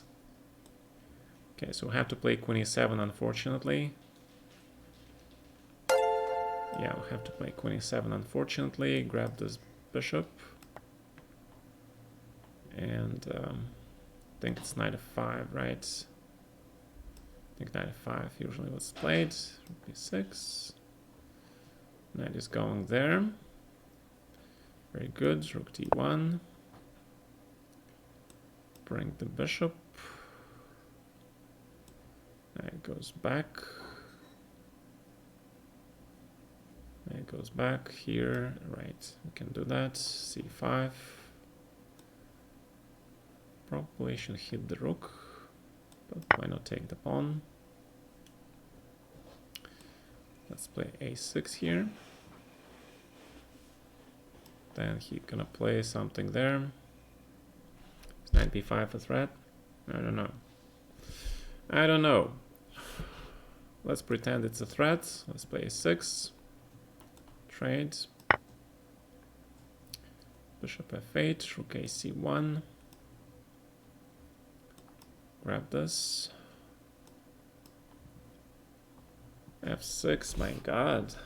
Wow. All right. What is this position? Yeah, black pieces are kind of okay, yeah.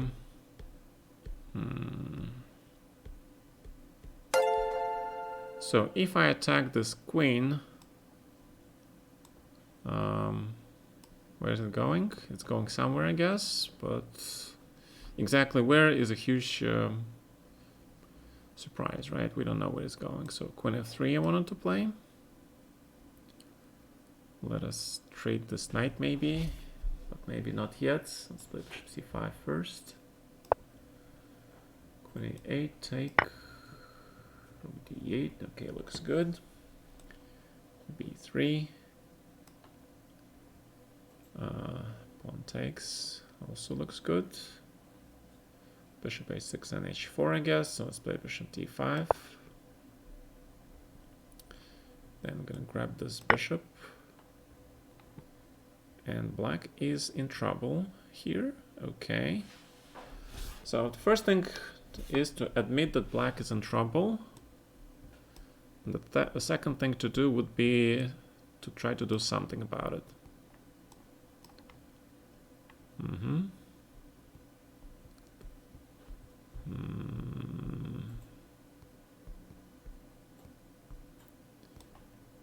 Okay, centralizing the bishop looks good.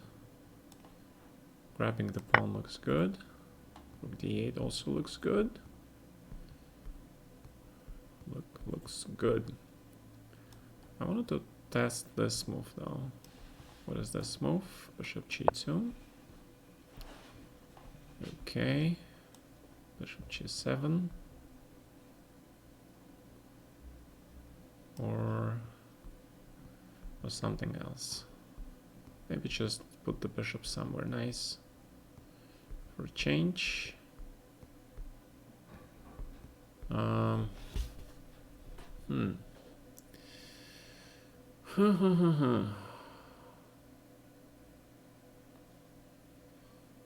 Queen d4, that is the problem. The queen d4 is the problem, admittedly. Admittedly, that might be a problem. So if I play queen e8 here, try to dodge this. h3, okay. Bring the rook back. Now we will put the rook to e1. Actually, let's put the bishop back here. Bishop c8 is a good move. Good move, man. I like that move. So rook e1, f3, c5. Start pushing that pawn. Okay. And let's try to play some creative chess, I guess. g4 first. b5. That is a good move also. So I have probably to play this move, yeah. Alright, so that's mate. And queen d3, just like that. Okay. So let's see this. I wanted to take on f5. And bishop b3. b4 looks good. a6, a5, okay. Rook b8, take. And it's mate in 1, so thank you for the game. The sub goal bar is blocking the result total. Oh, my bad. It's blocking. Ooh. Alright, I'll just move it somewhere else. Totally. Sorry about that. Okay.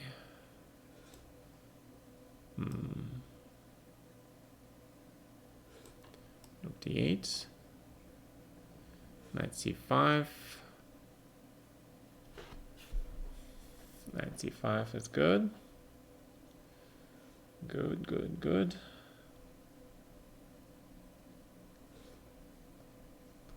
Good move. Okay. So let's just bring the rook into the game for now. But then...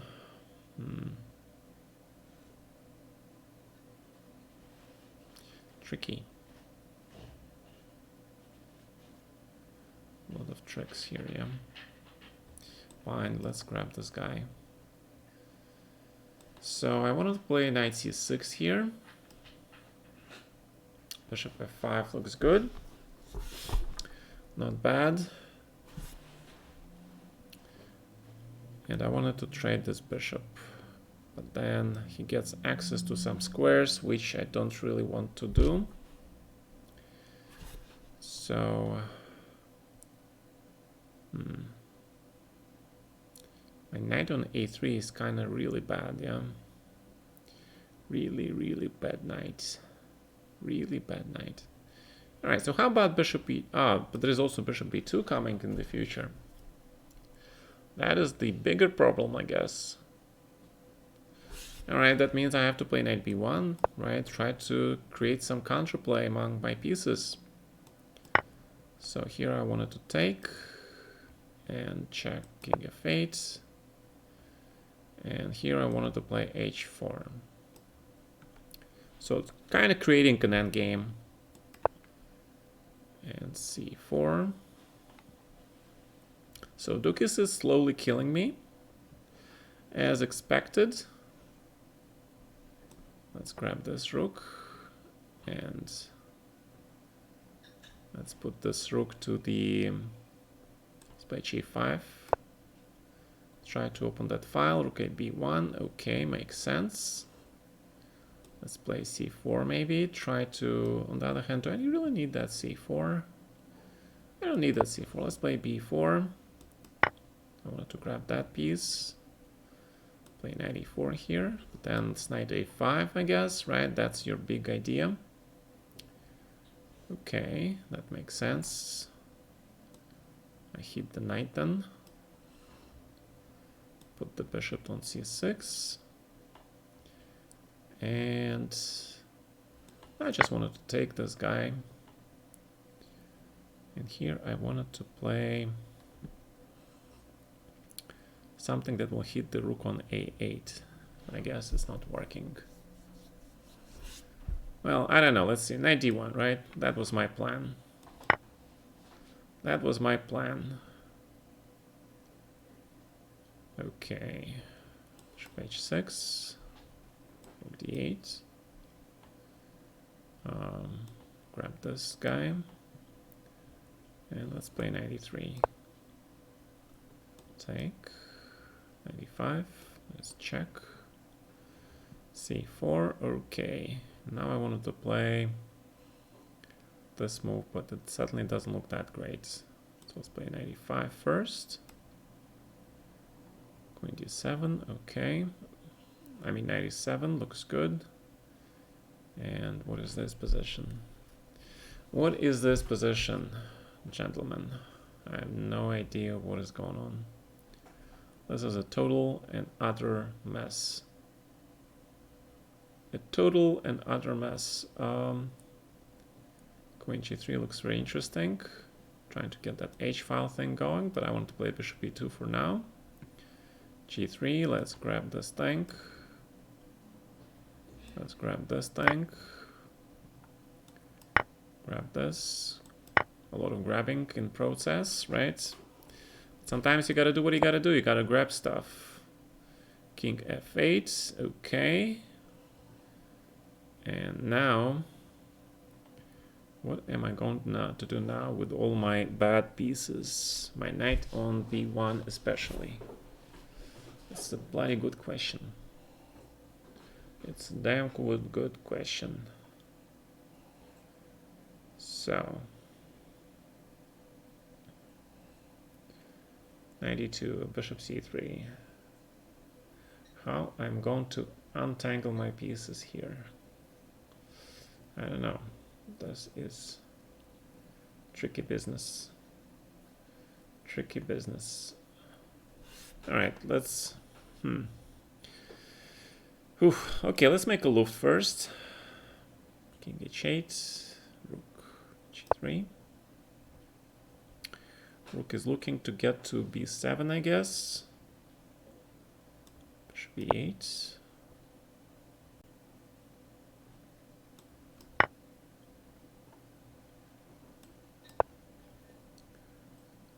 Bishop b3. Okay, that means we can activate our bishop finally.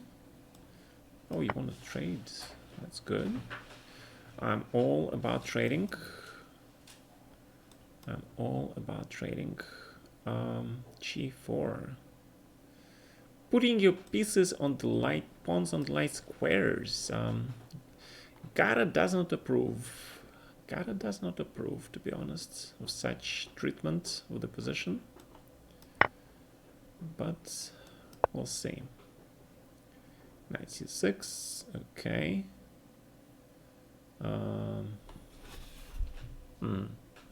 This is starting to look very complex. Queen g3.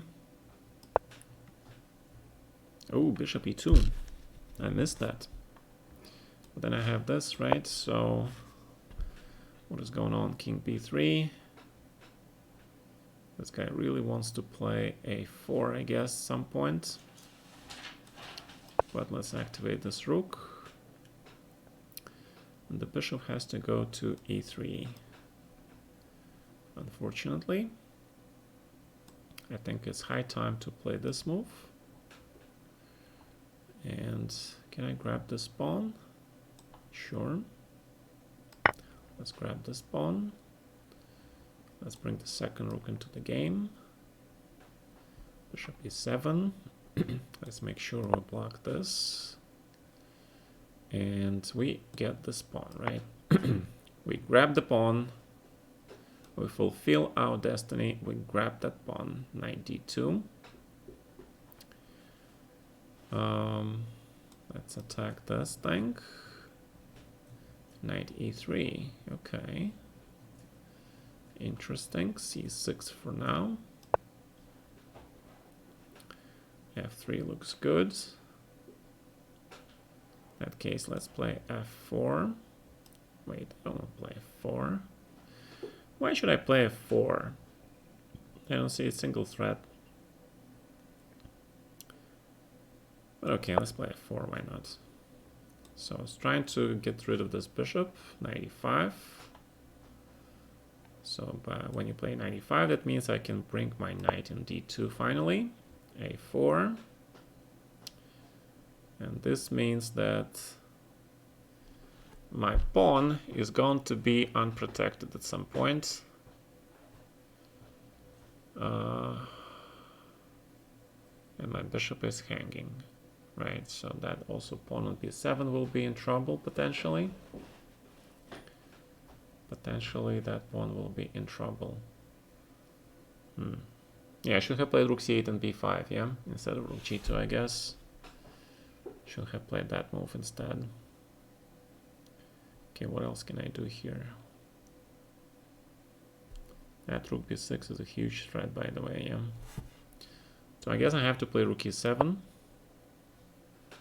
And let's bring the pawn mass into the center. Queen d4. I have no idea what you want, but whatever you're trying to pull, I don't like it by definition. g6 looks good. And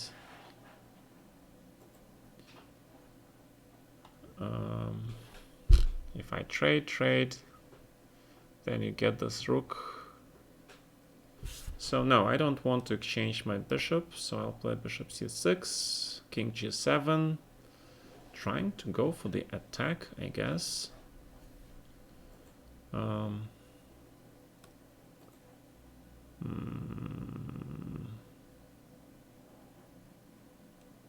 Alright, where does this bishop belong?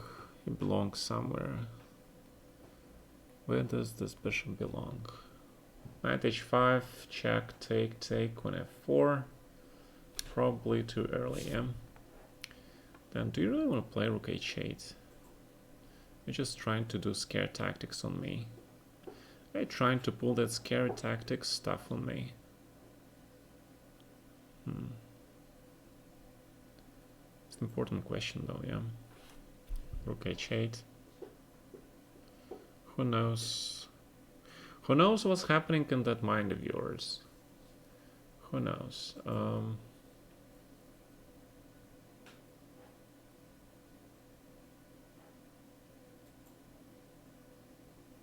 96, 26, 4. No. No. Alright, bishop f3, fine. Bishop d7. Should I bring the queen? Just grab the pawn. Rook c2.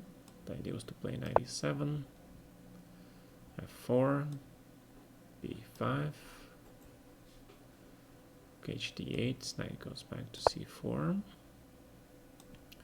The idea was to double and triple here. Rook e1. Check. Knight d3. Can have this bishop. And knight c5, yeah. Take. Knight e3. f5. Rook d3, okay, makes sense. Let's attack g4, get some space for this guy. b8. Bring the bishop to e8. Knight e4, probably just take this guy. King here, bring the king. King h6. Alright, so what's going on? Pretty happy with your Berlin Wall outcome. Yes, pretty happy. I have to agree. You got a very good position. Yeah, I'll have to check that line. So knight c5 check, is that it? Is that the stuff I'm missing? I don't know, we'll see. Knight d5, rook d2. Okay, so basically he just wants to trade my bad rook. And,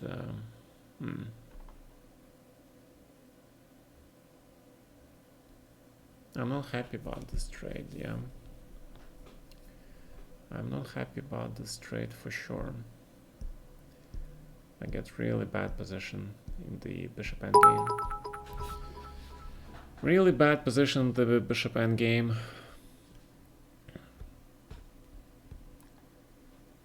So if I play, the king goes to b4. You're getting my rook, man.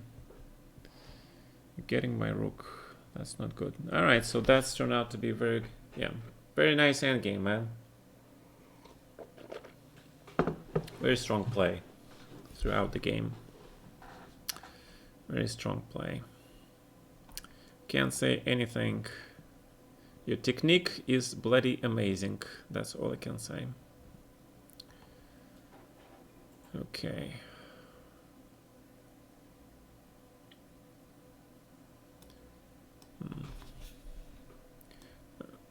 Whoop, 93. Bishop g3.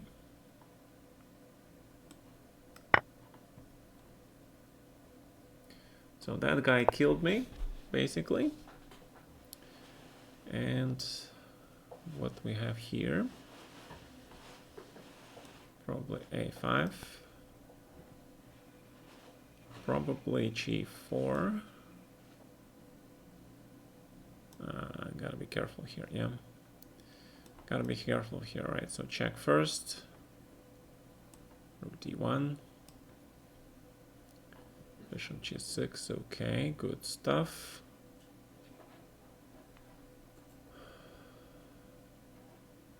Is bishop c3 coming? I don't know. Is it? We can expect anything from this Mr. Dukas. Anything can be expected.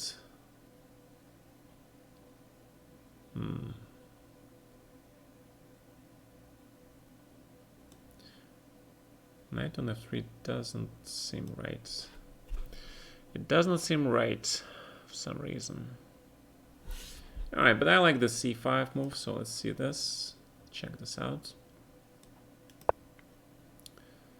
g3, trying to get to my bishop, I guess. Rook a4. Okay. So the reason I wanted to do this, I wanted to give this check. And then if you play like this, you probably should do this, right? e5. Queen c4, then queen c6. And then I wanted to grab this pawn. Bishop a6 is probably a good move. It is probably, in fact, a very good move. Alright, so black is actually pawn up here. He is a pawn up.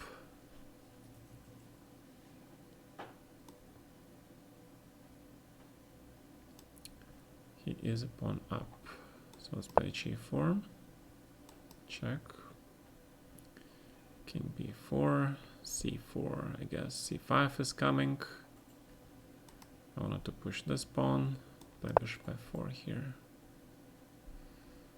And here I wanted to take on c4. And finally eliminate this bishop. Now this is a free exchange, which is good for me. Good news for me. Okay. Can I just win immediately here somehow? I don't see the immediate win, so let's play slowly. Take.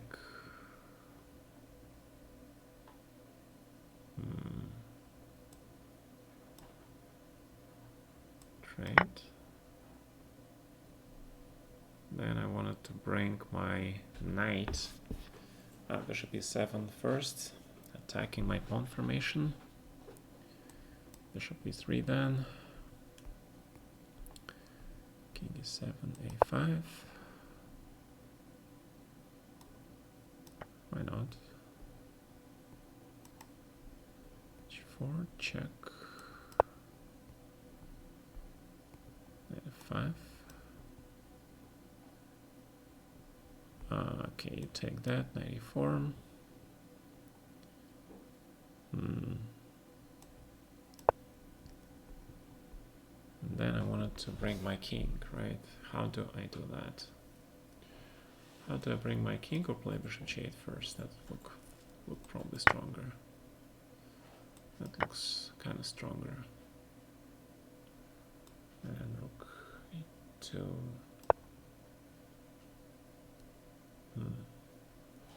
All right, so you guys giving me like really good tough, guys. You need more time. Gluon needs more time. How do I add time? How do I add more time? I have no idea how do I add more time. There should be some kind of time command, I guess. I don't know. I don't see it, dude. You can't? Sorry, you can't. Alright, so king c3, knight a5. Some kind of suspicious stuff is going on here. What is going on here? What is bloody going on here? Oof. Alright, let's play e6. Try to get that thing in. Grab this bishop. Ooh, let's not blunder stuff. Check. King. Bishop going to, I guess, b3 square. Alright, so this is where this is where white is doing pretty damn good. Bishop d5. Check. And what is this position? What is this position? Rook c5, okay. If I take it, fine, I'll take it. Check. I take the pawn. I grab this pawn, and I really want to hit this bishop and play king c6, because those look like really weak pawns, man. So I don't want to play h6, so let's play h5 instead. And I wanted to centralize my bishop, so king g3. And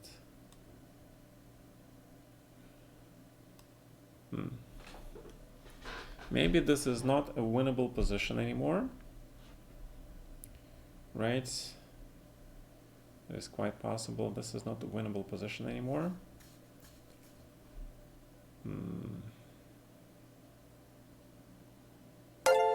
It's very possible. So there is knight c1, knight b3 thing coming up.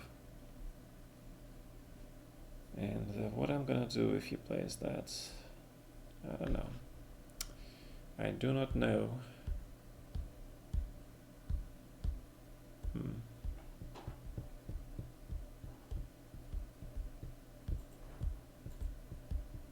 Alright, let me think a little bit here.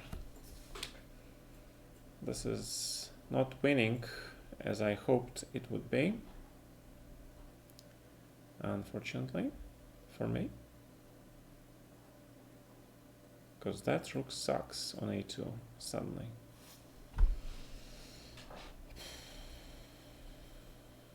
That rook sucks. Alright, so let's just play something already. Grab this pawn.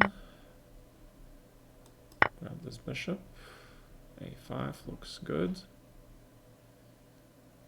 Alright, so let me play a4 here. Try to force the matters. Bishop f7. And we are getting closer to the trade. g5, okay. Bishop has to go to the central location, maybe a bishop f3. Bishop g1, king b7. We're playing very solid chess. King goes to b5. g4, with the idea to prevent me doing something. Okay. Rook c2. So that means that c7 is coming up real fast. c6 and c7 are coming up really fast.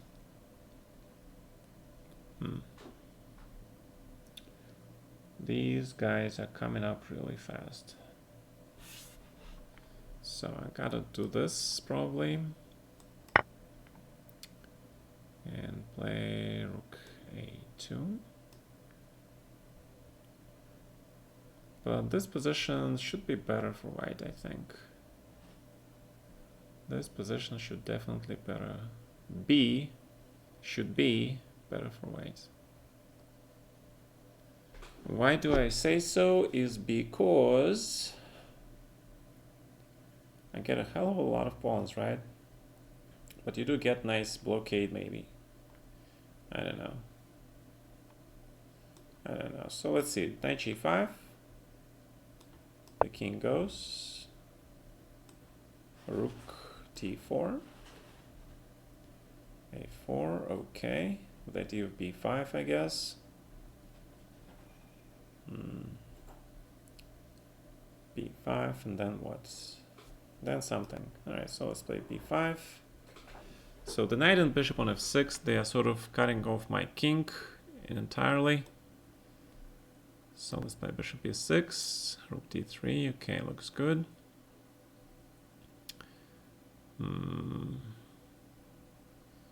e5 looks kind of shaky. so I'm not gonna play that. And then he wants to play bishop d2 maybe at some point. I know this guy, he wants to play bishop d2 maybe. Alright, so let's play a5. Let's correct this error. Get the knight to d6. Let's get this c4 going. And in this case, we want to play probably rook c7. Rook is going this way, and then this means... What does this mean? Bishop c5 is a threat, that's what it means. And if I play bishop d4, try to bring the king, take on b5, g4, g5. g5 is giving a pawn, the whole bloody pawn. I don't want to give this guy a whole pawn. I don't want to give you a whole pawn, man. Fine. I have an idea. How about I play knight b5? That looks pretty cool. And really don't want to trade stuff. So let's play this. Rook e1, rook d3. Means I have to play bishop e3 back. Here I wanted to play this move. And trade. And let's bring the kingo back into the game.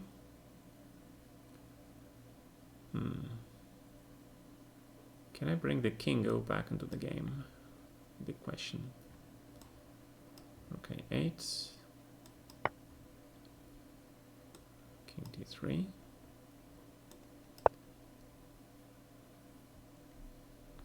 And okay, 7. That was my plan. Let's see how black reacts. King e2, okay, f6. But don't I have bishop d6, knight f7 check here? Dude. Don't I have that? Knight c1, okay, rook a7. Alright, king c6, we're finally getting somewhere. Black is trying to make progress. And... Alright. Can I make progress here myself? King b5, I guess, is coming. Something is coming. Well, there's only one way to find out, and that means we have to go for this line, bishop e3. This also means I have to play probably queen f4 and bring the king to d6, right? So what is this position? What is this position that Mr. Dukis wants us to play?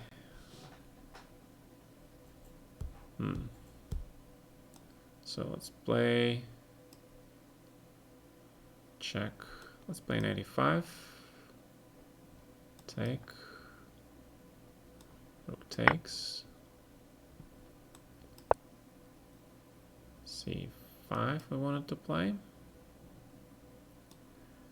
I don't want to play queen d5. Take. And we do not give you my pawns. You do not get my pawns, sir. Alright, so king back to h3. What is this position? I don't know. Alright, a lot of sharp games, guys. Good game. Thank you very much. Thank you. I hope you enjoyed the game. So bishop f2. We're gonna go a pawn grabbing. That means probably f3.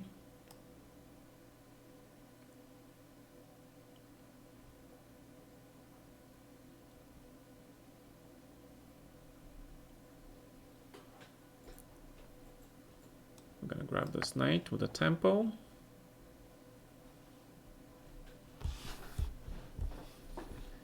And oh, b6. Oh, this guy is too strong for me. This guy is too strong for me. Yeah, he is too strong. Too strong. All right. Good job, man. Good job on killing me. Yeah, a lot of moves I didn't see. All right, good job, man. Now I know that you are a very dangerous dude. Okay. So next time you don't get this. Okay. Wait a second. Can I do this first? No, okay. Let's take on a5. Let's play rook c7. Rook g3, g5 has to be played. So it's check. Right, so I gotta do this check, check. And yeah. Big Baluto. Mr. Biggest Baluto. Alright, cool. So I want to play knight c6 here. And I want to know what is this position. Knight b6. And Kingo goes to e5.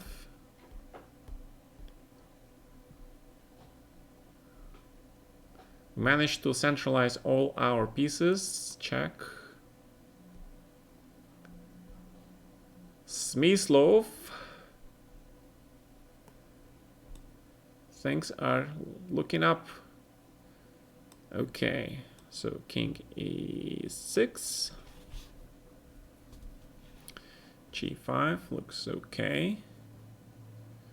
Then we probably just grab this, and rook has to go to a2, obviously. So what is this endgame? What is this endgame? Rook h8. Very interesting games, guys. Yeah, a lot of interesting games. You are 2400, 2500 blitz, and you didn't warn me. Man, next time warn me, man, because I felt like I was playing the rock, the dude, yeah?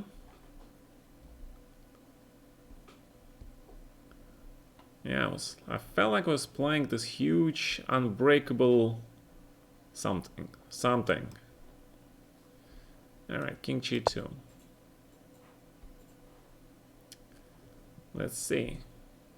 I definitely feel like I have huge compensation, but for the pawn.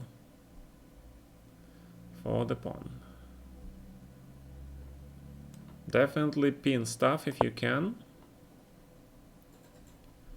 Definitely. Stuff must be pinned. Pin the dude, right? Pin everyone. You don't know the guy? Pin him. Remember that phrase from the was one of my favorite movies, Desperado. Not sure if you guys seen that, but okay, that was a fun movie. It was the sequel to the El Mariachi, right? Sequel to the El Mariachi. All right, so let me grab this. So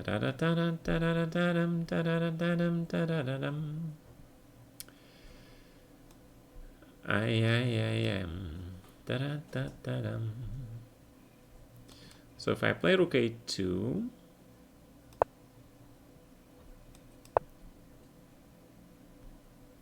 and then remember how he was recruiting guys into his gang, right? Or he was teaching them how to shoot. Like, you see this guy? Do I know this guy? No. Boom, shoot the guy. Like, just for an example, yeah? My God, that dude was like the brother. Yeah, the brothers. It turns out they were brothers. Like, Hermana. Yeah. I didn't know it was you. Bucci. So if I play rook h1, there is f6, I guess. That's the big idea. But we probably gotta play this anyway. And we have a lot of checks here for you, sir. Right, okay, so this is where things get a little bit dicey here. This is where things get a little bit dicey because this Dukis guy, he knows what he is doing, right? He's kind of sneaky guy. A sneaky Dukis. All right. What are we gonna do here, man? What are we gonna do with you, man? I have no idea. Check, check, check.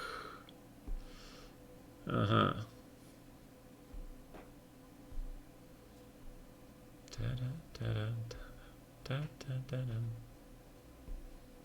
Alright, let's play bishop d4 for now. Let's just go for the pawn.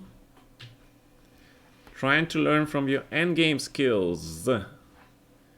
The skills are legendary, right? I could have just grabbed that pawn, right? I mean, I have no idea why I didn't, but okay.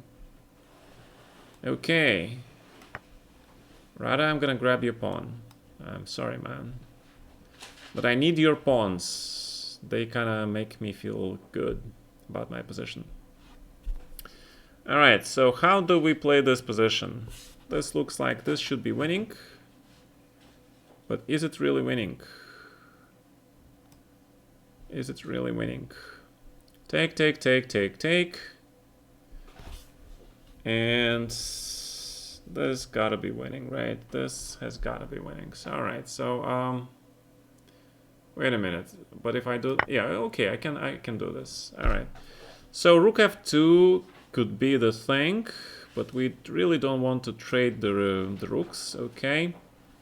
The idea was to play queen h4 here. So king goes to e5 maybe again? Yeah, why not? King e5. And then this means that my knight is ready to be deployed to e6, right? So what is this position? I think we should really grab this pawn. It's nice pawn after all. And grab another pawn, right? So I'm thinking, what did I miss? Sneaky. In a good sense, of course. In a very good sense. King g4. Alright, let's give this guy a shot. Check. Bishop e6. Oh, I forgot about bishop e6. I forgot about this completely. Completely forgot about this idea. Completely. This does not look good for me. This does not look good for me at all. Grab the pawn.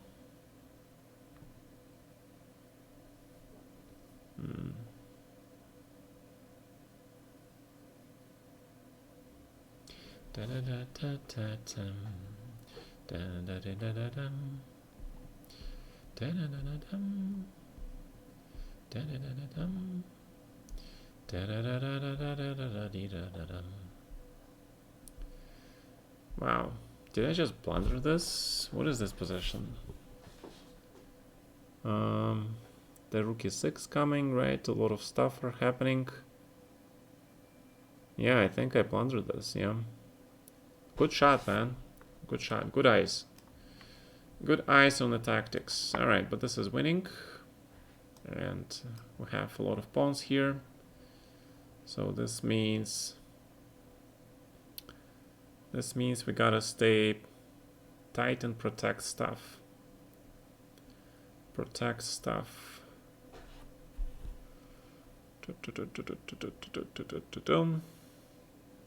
Well, yep, you gotta protect stuff, I guess. How do you do that? Bishop f2 is rook d2. Yeah, this doesn't look good for white.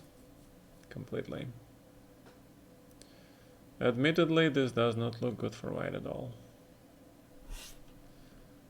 Alright, bishop g1. Going far away.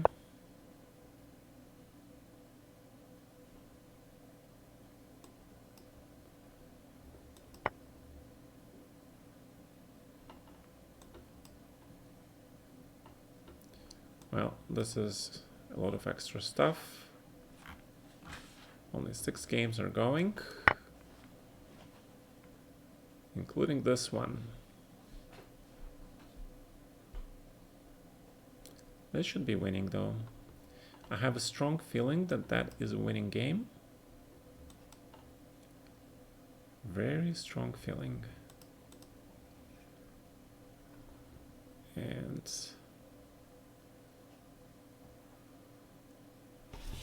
probably we want to keep the bishop alive. So this is probably a winning position for black, because you'll have to take my rook at some point, and that means undoubling my extra pawn, leaving to the extra 2 pawns. Here I have not only 2 extra pawns, but also an extra bishop. And all right, you're welcome.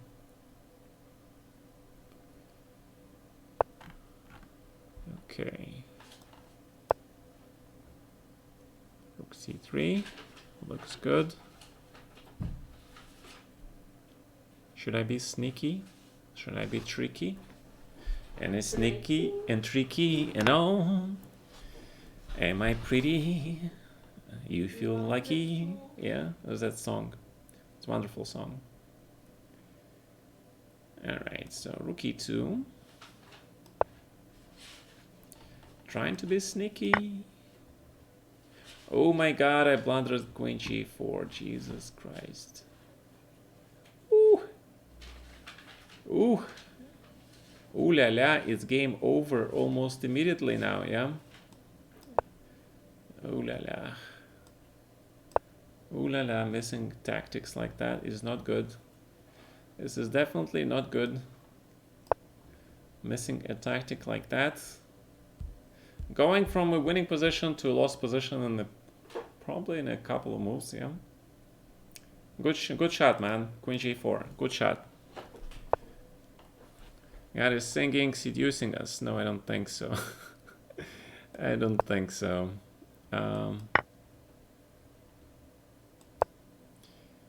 Okay. Thankfully, when I have very small amount of material to play with, that means I don't have a lot of chances to blunder. Thank God.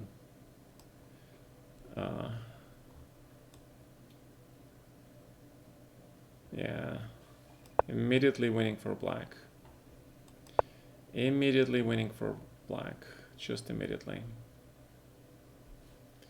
My God. Ugh.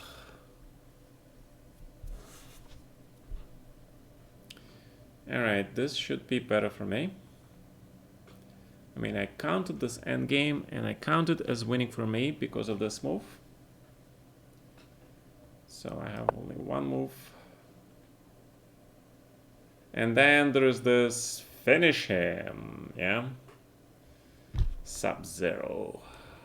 Bishop d4 back. We are back with our regular programming. Yeah, bishop on e6, that's bloody amazing bishop. Alright, I'll have to come up with something better against Berlin next time.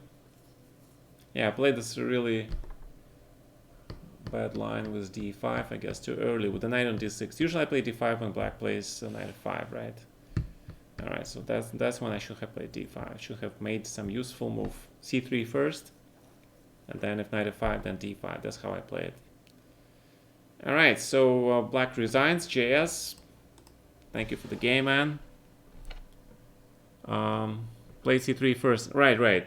I mean, I played it also. I played it before Magnus started playing that. Guys, come on. I played the c3, d5 line way before. And also there was the game that Ray played it also against me. at the US Championship, if you want to take a look at it. We drew. I played black. So he played this as well, right? So it's not a bad line. Okay. So if I attack this pawn, he's planning to play king c6, I guess. Is that your big plan? If I play rook somewhere. Yeah, if he managed to get your king to c6, I really don't like this position. So let me play rook a5. Bring the bishop back.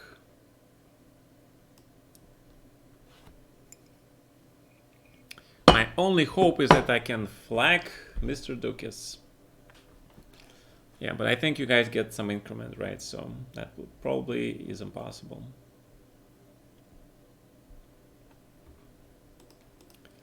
Okay, couple of bad mistakes. Yeah, I think you misplayed there around the point where you allowed me to trade my bad bishop for your good knight. I thought that was good trade for me. So that's my opinion. I could be wrong. Okay, so let's play rook e4. Okay, rook e4 is bad. This is a bad move. Bad move. Bad move.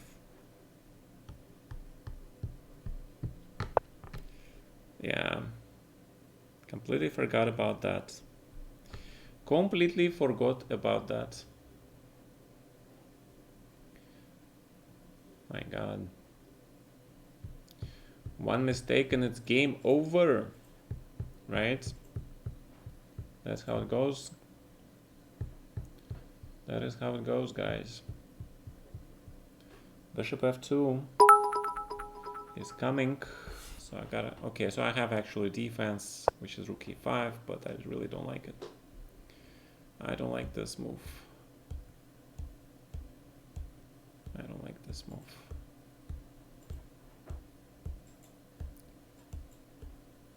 Okay, rook c2, and now I really wanted to pin this rook. Pin this guy, right? He's only got a minute left on his clock, so I have high hopes for this position.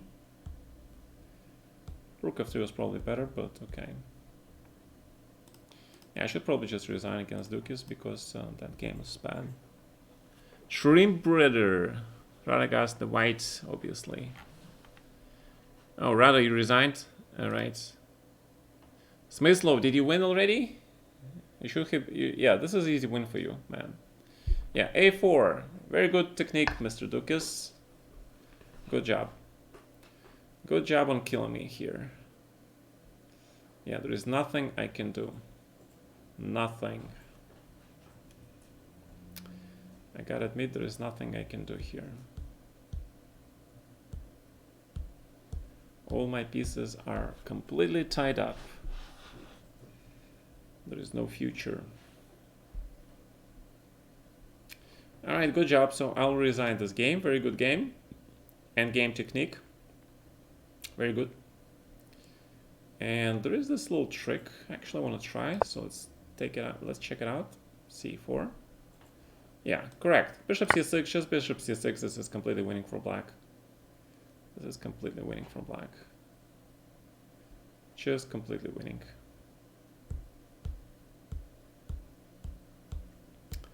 Completely winning. So there's only one game going, right? b3. That was the idea.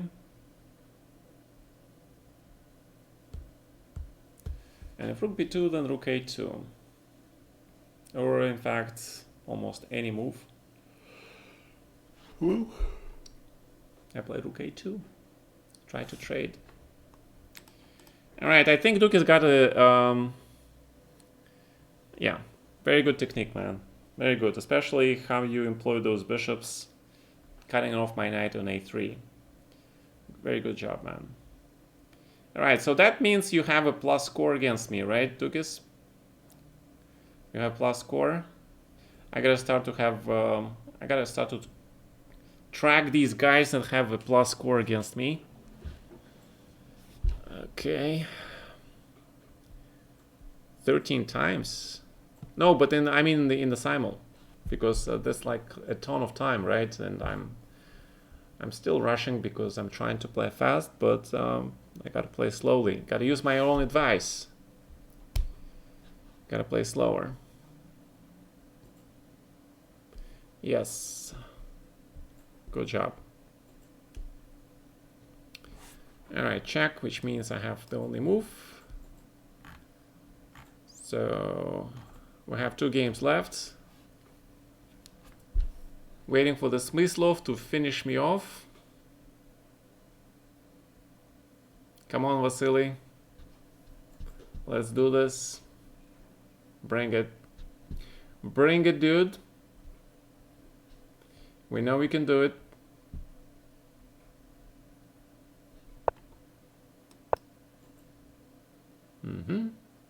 Not bad. So rook a2 is anyway. Oh, but you're going to the rook endgame. My god. It's gonna be slow torture, yeah? A slow and torturous way to beat me. Oof.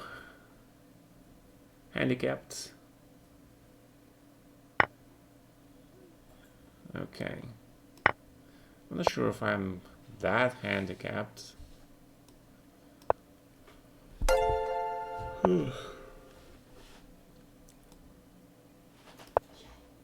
Oh, I have some tea. Thank you.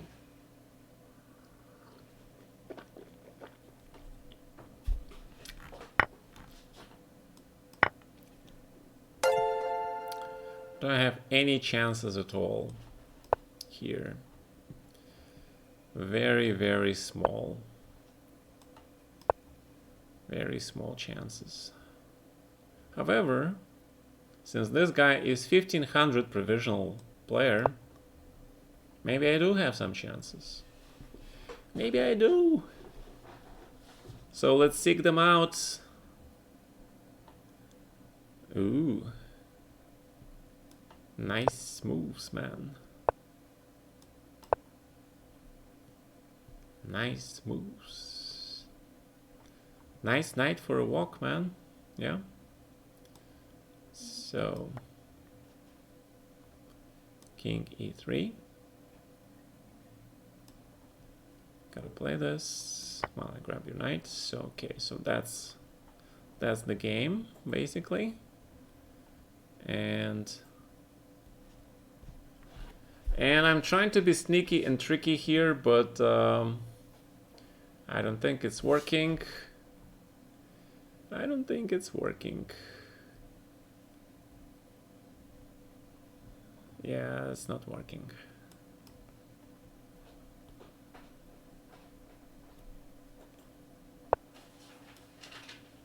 It is not working.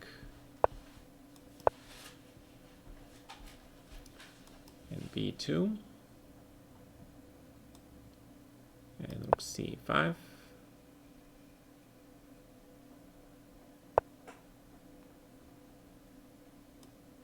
Okay. Wait a moment. Where is that kingo going? Where do you think that kingo is going, man? You're really gonna try to mate me with that kingo? Man. I thought my position was bad. Yeah, now it's gonna get worse. Now it's gonna get even worse. With that king coming up. Alright, I do have a defense though, yeah? Temporary defense. A temporary defense. It's not even a defense. It's called Rook A1. Frontal attack. That's what it is called. Check. Oh, it's not even gonna work because he's got this. Oh, it's not gonna even work. Alright. This doesn't work because of king g2, king g3, right? Good job, man. Good job.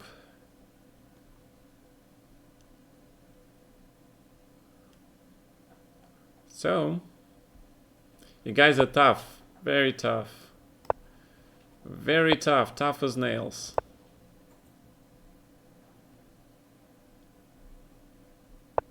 G4. All right, good job. All right, so we got... I lost 3 games, 1 draw, 17 wins. Good job, guys. Will you be analyzing the games? I can look at some games if you want. So, you know, let's go over some game. Sure, you guys welcome. Which game do you want me to look? Can we look at our game? Where did I go wrong? Andromeda? For sure. Since Andromeda is a veteran and he is a patron of our channel, we're gonna look at over his game. So let's add this thing. Okay, so this is standard, right? You don't take on d4 here, right? You usually play this and then you go for this line if you remember, right? This is like a famous line. Or you can go and play this line that there is this line. Bishop e6, I played it also, knight a3. You can play this line because you don't commit your pawn structure, right? Because if you take on d4, and after here, I get this really nice square on d5 now. And black is now, you don't have those tempos, right? And you still need to castle. Definitely don't take this. Definitely don't take this and play e6 and then go for this rook d1, knight c3. And then black is better, but I don't know. When you took on here, it's actually still okay. But queen e2 definitely you don't want to do. You want to keep your queens on board because any endgame is actually worse for white. I mean, the question, of course, if you can draw this, you probably should be able to draw this with the best play, but white is really suffering here. I really don't like this position. See the evaluation, I mean, king f7 was better, but okay, yeah, king d7 is not good because you could have... That's what you did, so you did okay. Bishop e7. Not sure about this a3 move, putting all those pawns like that, but... Okay, bishop e3. So let's see what's going on. Alright, so we're gonna check all you guys' games if you want to. So let's start with this one. So king e8 was better because I don't put my king... Because white wants to play basically knight d2, knight e4, knight c5 and use my king bad location to attack these 2 pawns, forcing me to take this knight so he can fix the structure, right? So I thought that I can basically put the knight on d5. I thought the knight on d5 looks better than the rook. And most of the cases that is true. So knight e7, knight e4, and I played knight d5 here. And knight d6 was really... probably not necessary. I mean, your knight on e4 is pretty damn good. And when you trade your knight like that, you just basically, you know, resign to having a bad bishop, right? So, I mean, this is not an easy position, obviously, but still 0.5 is not that much, right? But you need to keep the knight on e4 in case there is some knight c3 tricks. Because if you take on d6 with the knight on t5, this doesn't look at all good. Yeah, this position is already really difficult to defend. And rook c5 just making weak pawns. a5 of course much stronger because after a5 you probably have to take it, and then rook a8, a5, and now, you know, this is terrible position for white. So I gave you a chance actually. I played king b5 and rook d3 was good. a5, c was a mistake. King c4 was better. I kind of like king c4, king d2, e5 plan, right? King and knight take away so many squares. So just for the future, if you play black, so this is a viable plan, right? a5. Yeah, you should definitely take on a5. Should definitely take on a5. I was trying to play rook a8, but then you have check and bishop d2, right? And you're just fine. You're just completely fine. So that means I have to take with the king. But then after rook b3, check and king a4, basically this position with my king being, you know, really cut off, you can play all sorts of things like king d3 coming to c4. So definitely some compensation, okay? All right. So that's what I think. So after rook d3, a5, you allowed me to keep this weakness on b4, and I think this endgame is difficult. You should probably play rook h3 here, because originally I was planning to play rook a2, but after you capture this stuff, probably you are okay, right? So this is how you should have played. You should have played rook h3, played more aggressively, man. Rook h3 and force my rook to the h8, and then definitely you can probably survive this. But rook g4 was just very passive. It's just really bad. This rook g4 was probably the critical mistake. And okay, yeah, I saw this king c3. I was not sure why you didn't play it. I mean, probably you saw this line, right? And this is still bad. Yeah, this is still bad.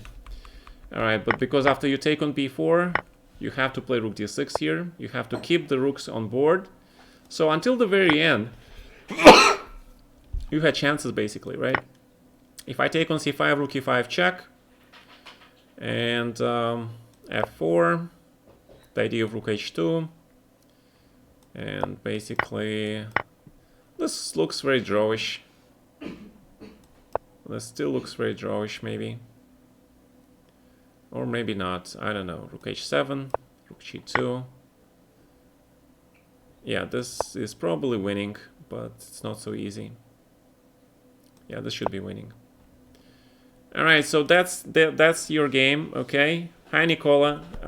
Hi, guys. All right, so, you know, playing too passively, man. Look at the way Dukis plays against me. He plays very aggressively. He just goes for that action. He goes and try to have pieces in active places, right? Don't play passive. You know, be active. Just imagine I am like a 1400 player, right? Just be more accurate. So same attitude. Right. All right. So we're gonna go in order. Okay. So we're looking at Andromeda, then we're looking at Gluon game.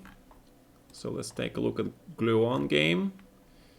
What was the Gluon? Wait. What was yours? Was Gluon also? Hold on a second. Wait. Gluon is who? I don't see Gluon here. Oh yeah, there you go. All right, so very not bad. Very good. I think white is better in the openings. I agree. A6. You should play bishop h6 here, man. You should play this and not fear the trade. And then, yeah, basically because now my king is weak and the bishop is not that good, right? So b5. I don't know. f3 even looks good. I like computer suggestion with bishop d3 also. You know, without this defender, I cannot really castle short side and I cannot really castle a queen side. So that means white has a good game. All right, so you have to play bishop h6 here. Probably I have to castle, but then of course it's still.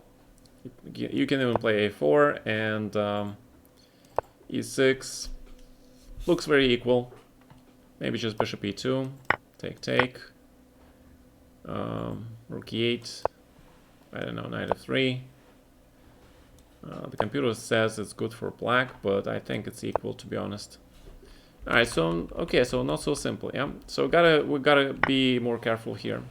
The other thing in these positions, you can play h4, of course, right? Go for the direct attack here. So this is kind of dangerous for black. For example, b5.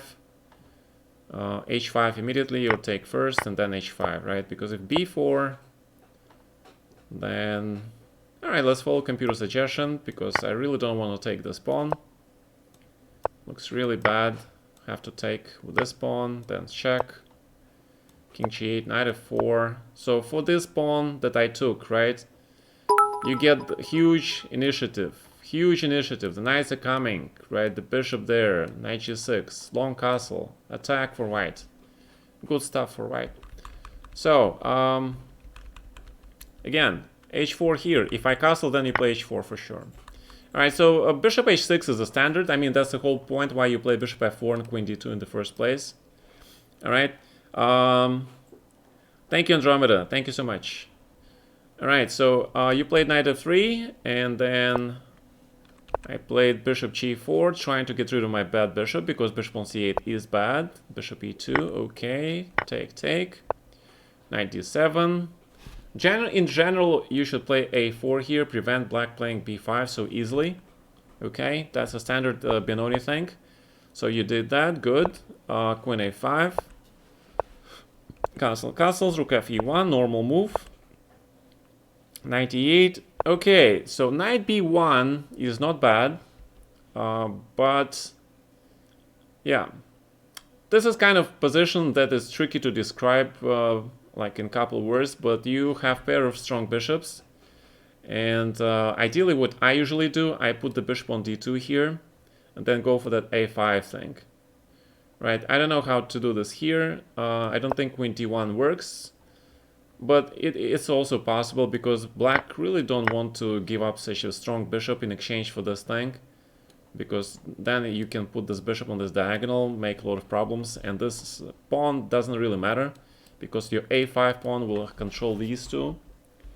So that's one of the things that I might suggest. The computer line is bishop g5, making sure my knight doesn't get to c7 and allow, so I have to go back or play bishop f6 and then h4. The idea is you basically keep me from playing b5 because my queen has to be going somewhere. I don't know about this this move. Maybe if white gets e5 in general in Benoni, then white is better. Then white is better, because if I go something like this, then knight will go to e4 and hit this pawn, and this actually doesn't look very good for white. Yeah, this looks very good for black. I mean for white. This doesn't look good for black. I mean, all right. So you have a space advantage, so you gotta use it. Okay. So what happened? Rook fe1, knight b1, and then I think here I equalized. See, the computer says you have to play a5, preventing black from playing b5, and then you put the knight on c4. Even if I play knight e5, you do not give this bishop. This is the critical thing. Right? Don't give this bishop. Put the bishop on e2, pawn on c3. Later, you prepare f4 and knight c4. That is the standard way for white to play. So, because what happened, you play c3, you allowed me to play b5. White is still okay, right? And then I played b4, which is not that great. I knew that c4 was probably better, but okay. So so what happened? b4, c4, and I played knight e5, and bishop e2 is correct. b3, kind of very ambitious move, trying to get the rook to b4, but then again, see how evaluation jumps? Because you have pair of bishops, but not like this. You have pair of bishops, and this pawn on b3 will be weak. And what you need to do is prepare that f4 thing. See what the computer does? He does g4, puts the king on g2, put everything on the white squares, right, so that my bishop on g7 cannot hurt them. And then you prepare that f4, g5, you slowly squeeze black, and then you go after this b3 pawn. Alright, because you have to be patient when you play this sort of positions. And black is doing okay now, and of course bishop f4 is winning immediately, and I played really some dumb moves. f4 was really bad. Take, knight, rook a4. Of course I had to play rook a4, put the rook back to b4, and after king g3 I did not see this maneuver. It's very strong. Yeah, knight a8 is very strong, of course. And then just knight b6. Then I have this check on a4, and black is left with the pure extra exchange. So I did not see that, so I played e6. Take on d5, take on d5. Again, I was very surprised that you didn't play knight c1, because if I do this, then the knight simply goes back, and it's the it's the draw. That's how you just basically get my rook, okay? You could have gotten that rook, right? So, yeah, I was very surprised you didn't play that. You played g4, probably thinking that rook is going nowhere. Alright, maybe, but rook c8 is an interesting move. What is the idea? And if I play rook a5, knight b3, then rook a4. And the idea is that if knight c5, then I have knight d5 check. I see. Alright, and otherwise rook is going to b4. So that is the trick. Interesting. So that is something to learn for future. And now white's position is actually better, right? Okay, it's better, but it's very slightly better. I evaluate it as being roughly equal. That's but both sides can play for something. Knight c1, kind of a little bit too passive. I kind of like knight d2 more, but okay. g5 is definitely a bad move. You are underdeveloped here. You need to start thinking how to develop your bishop and knight now, right? You really need to do that. So play something like king d2. Wait for me to open stuff here, or to declare my intentions in the center, and then you play knight e2. And if the moment I play this rook here, you can play b4 in a typical standard Benoni fashion, and you get to this pawn on b5, right? Put the bishop on f3, rook goes to a1, a5, and white is just better. So white is better in this position, but you have to be correct, right? And after rook h8, black is better because you are completely tied up. Rook b2, rook a1, not a right move, obviously, but okay, rook a1, rook h1, first line, not bad. Rook a5 was better, but I misplayed. Rook a5, first line, good. Wow, I'm playing for some good moves, yeah. Rook c2, rook f, and now just king d3 was bad. King d3 was bad. You see, you have nice position, right? How do you like this bishop a4? Closing this a file. Yeah, this is a typical computer bullshit, but it's very effective, right? You just close this a file for the rook, and white is okay. So this is equal position, and of course I had to see the c4 check, and after this the game is basically over, right? So this is how this game went. So hope now you understand what's going on. And then we have who was next?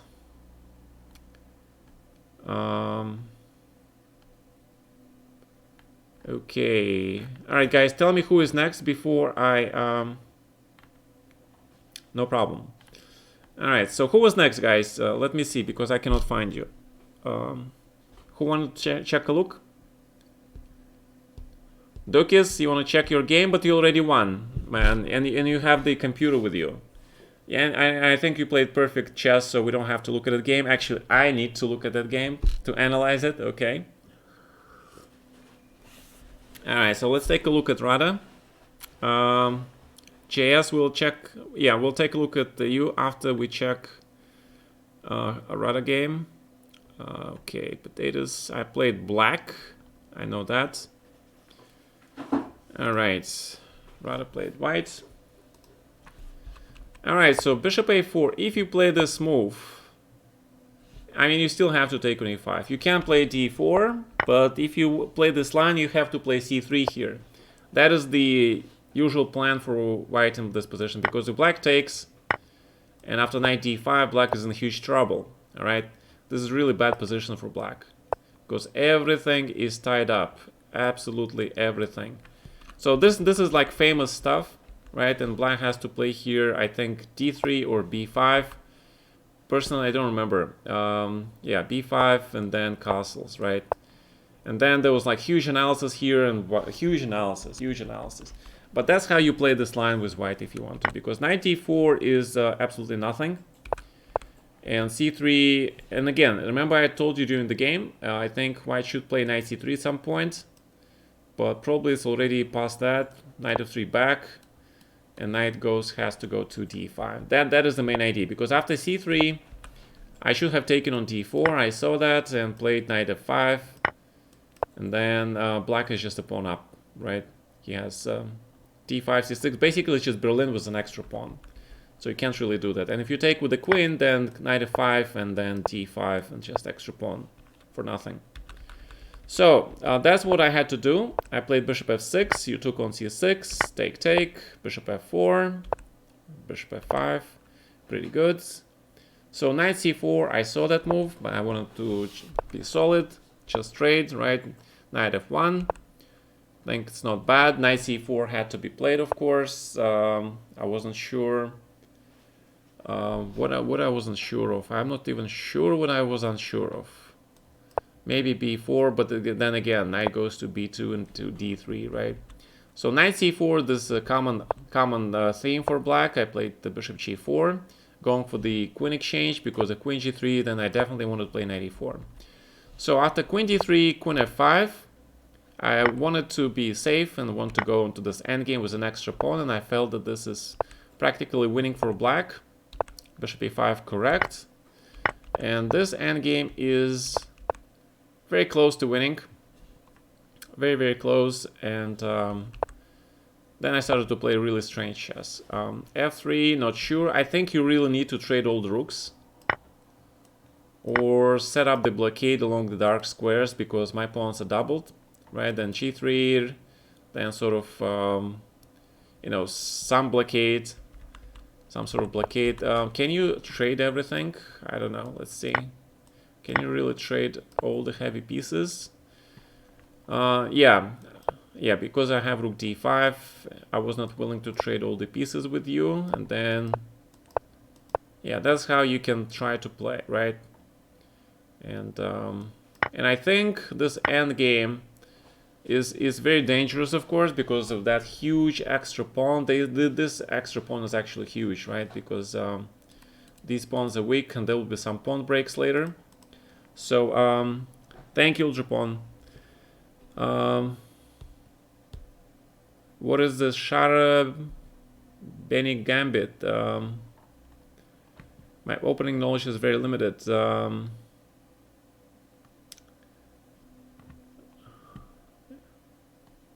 Right. Okay.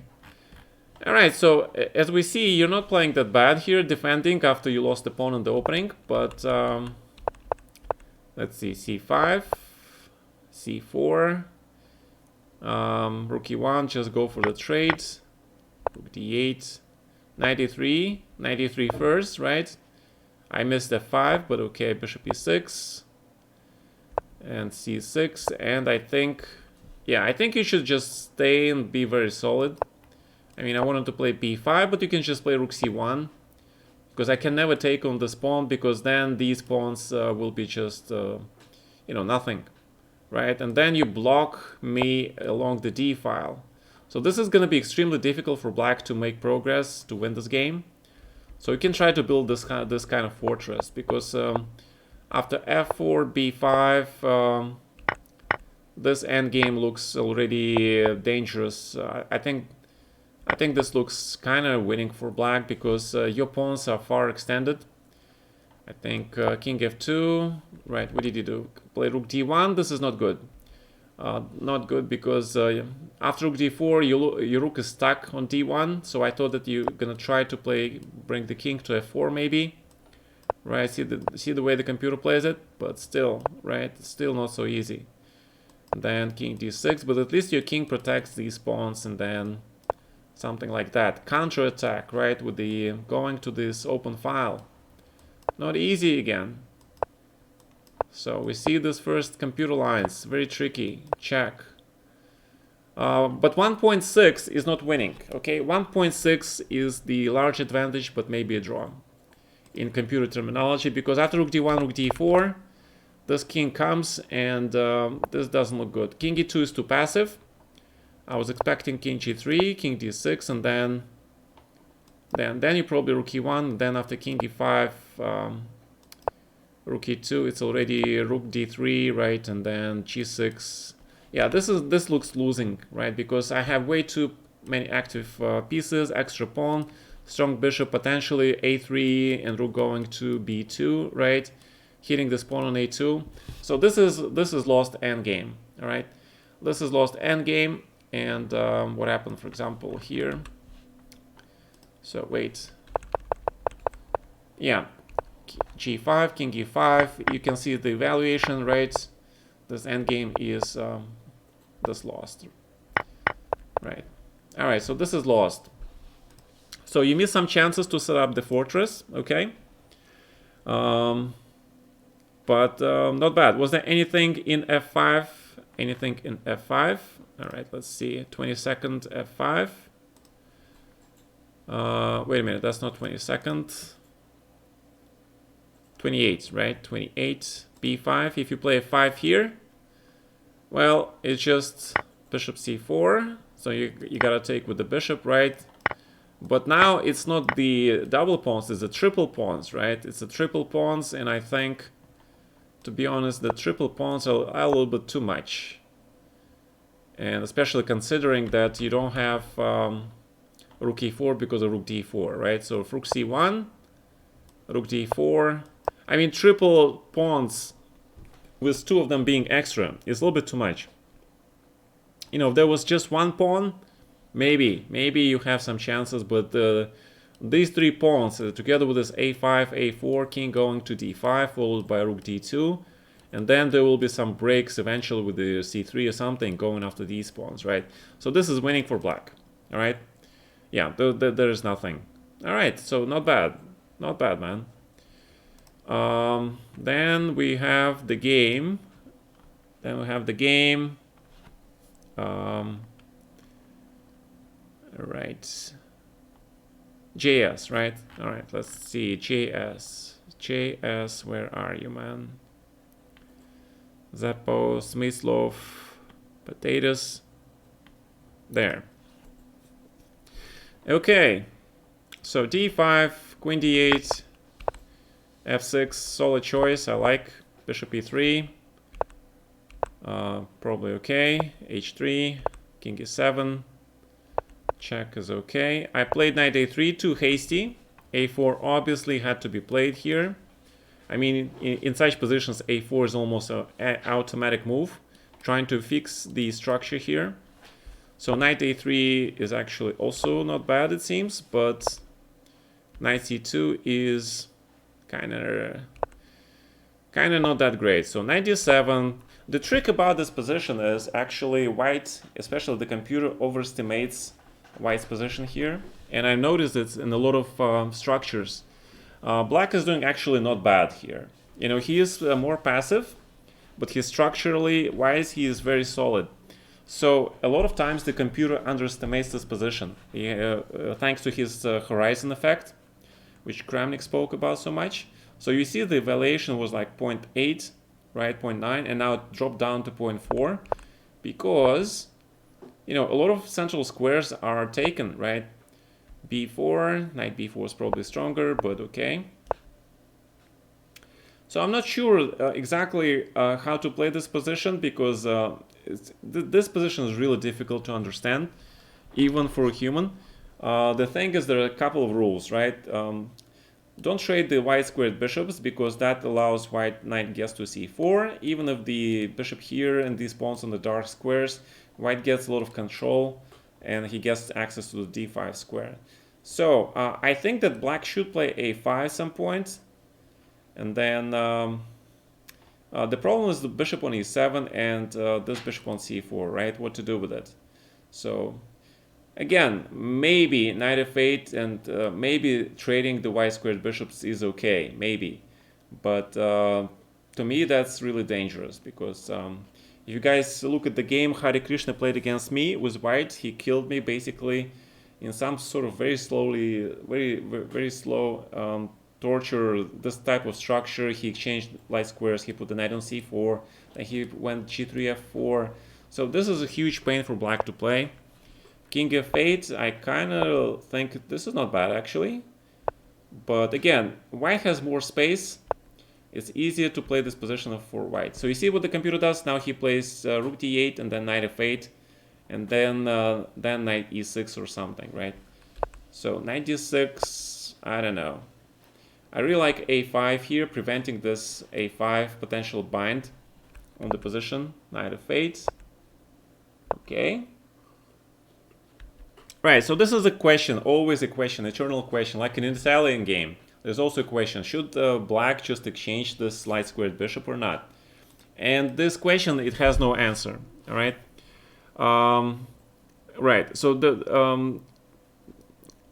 this is the position where even grandmasters will have trouble understanding this. In which structures can you trade this bishop, and in which structures you don't want to trade this bishop. I don't know. I kind of don't, because if you don't trade this bishop, then how do you develop, right? Because this whole on e6, to be honest, it will be always weak, right? So the idea behind a5 is you want to set up the structure like this, and then have the bishop attack the pawn on b4 and force white to play b5 so you can get the square on c5, right? But again, it's not so easy to pull off, and you have to really analyze this, really analyze this, because you see what I did? I just immediately exchanged this bad knight, bad bishop for that knight on d6. So I got rid of all my bad pieces, right? And cd6 actually first line, right? I expected bishop take, but then again, even this position, 93, black still has some problems. I think this was still better way to play this position for black. Rook a2 makes sense. King f7, probably g3, h5, h4. So we get something like this going, and then bishop e7. And you really want to do what you really want to do with black is simply prepare all the trading, right? You want to trade all those heavy pieces. You want to get your king to c8, get this pawn protected, or just cover all the points of entry for white, because at some point white will have to decide for himself what he wants to do. If he goes g4, that means he gives you f4 square. If he goes for f4, it's not easy to do. How do you do that? Do you play knight d5? Then you cannot play f4, right, because of c6. So there are a lot of tactical considerations, and then you can play c6 and grab this knight. So I have to respect that. I have to play something like this. But now your king can go to e7, right, and bishop can go to c7. So basically your pawns, your knight, you have to play the game where it's called denying squares to your opponent, right? So the reason bishop goes to c7 is to prevent that f4 and also take away this a5 square way. Right, so this is very close to a draw, very close, but you gotta be really patient. But if you take with the pawn, even though it's like computer first line, right, I really don't like this, because now you get the Sveshnikov pawn structure, and this was probably the losing move, right? So you had to play rook c8 and play like Sveshnikov, but this is really bad Sveshnikov for black. So after knight a5, knight c4, the idea was that I'm gonna play, you had to play this move, right? And I get this square under total control, and you just gave me this pawn, and now it's game over. I can just tell you right away, this is game over, okay? Right, so you have to play very patiently this position, very, very patiently. Accepting challenges. A friend who is a big fan of you wants to play. Right now, I'm doing the analysis of the games for my Simul guys, all right? Yeah, after that pawn is done, it's over, game over, because extra pawn is enough, right? Especially in the end game, is just enough. Yeah, but even if you don't give this pawn, this already is a difficult position. Difficult position because knight gets this d5 square. I mean, let's look at it, right? King f7. This knight is huge, right? He gets all these squares away from your rooks, and you see the evaluation is plus 1.8. In a classical game, this is probably lost position, even for the grandmaster, because it's extremely difficult to hold. Extremely difficult, guys. Maybe, but I would say that like 8 out of 10 games would end with the result like white wins, and only 2 draws maybe for black at the top level, because white now combines can combine a lot of ideas like a5 and going for that b5 thing, right? Going after this pawn.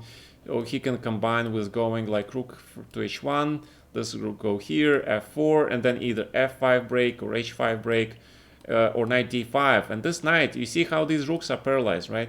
This is a very, very bad position for black. All right. All right, so that was it. So who is next?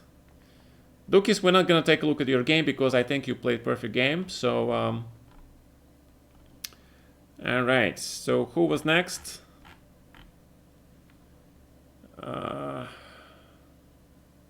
I guess that's it. Nobody wants to see their games. No problem. All right, so think about it, yeah.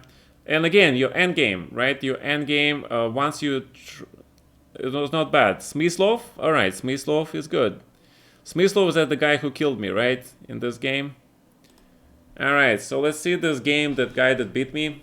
It was like huge blunder that I made. All right, Philidor, right? Everybody's favorite choice. Even among the top players, when they want to play for a win with black, that's what they do. So I played this game against Vasily. Let's check that game. Okay. Let's go to the chessgames.com.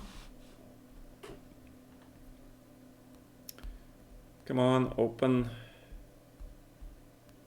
Oh my god, this is so slow. Is everybody trying to find the games? Kamsky versus Ivanchuk.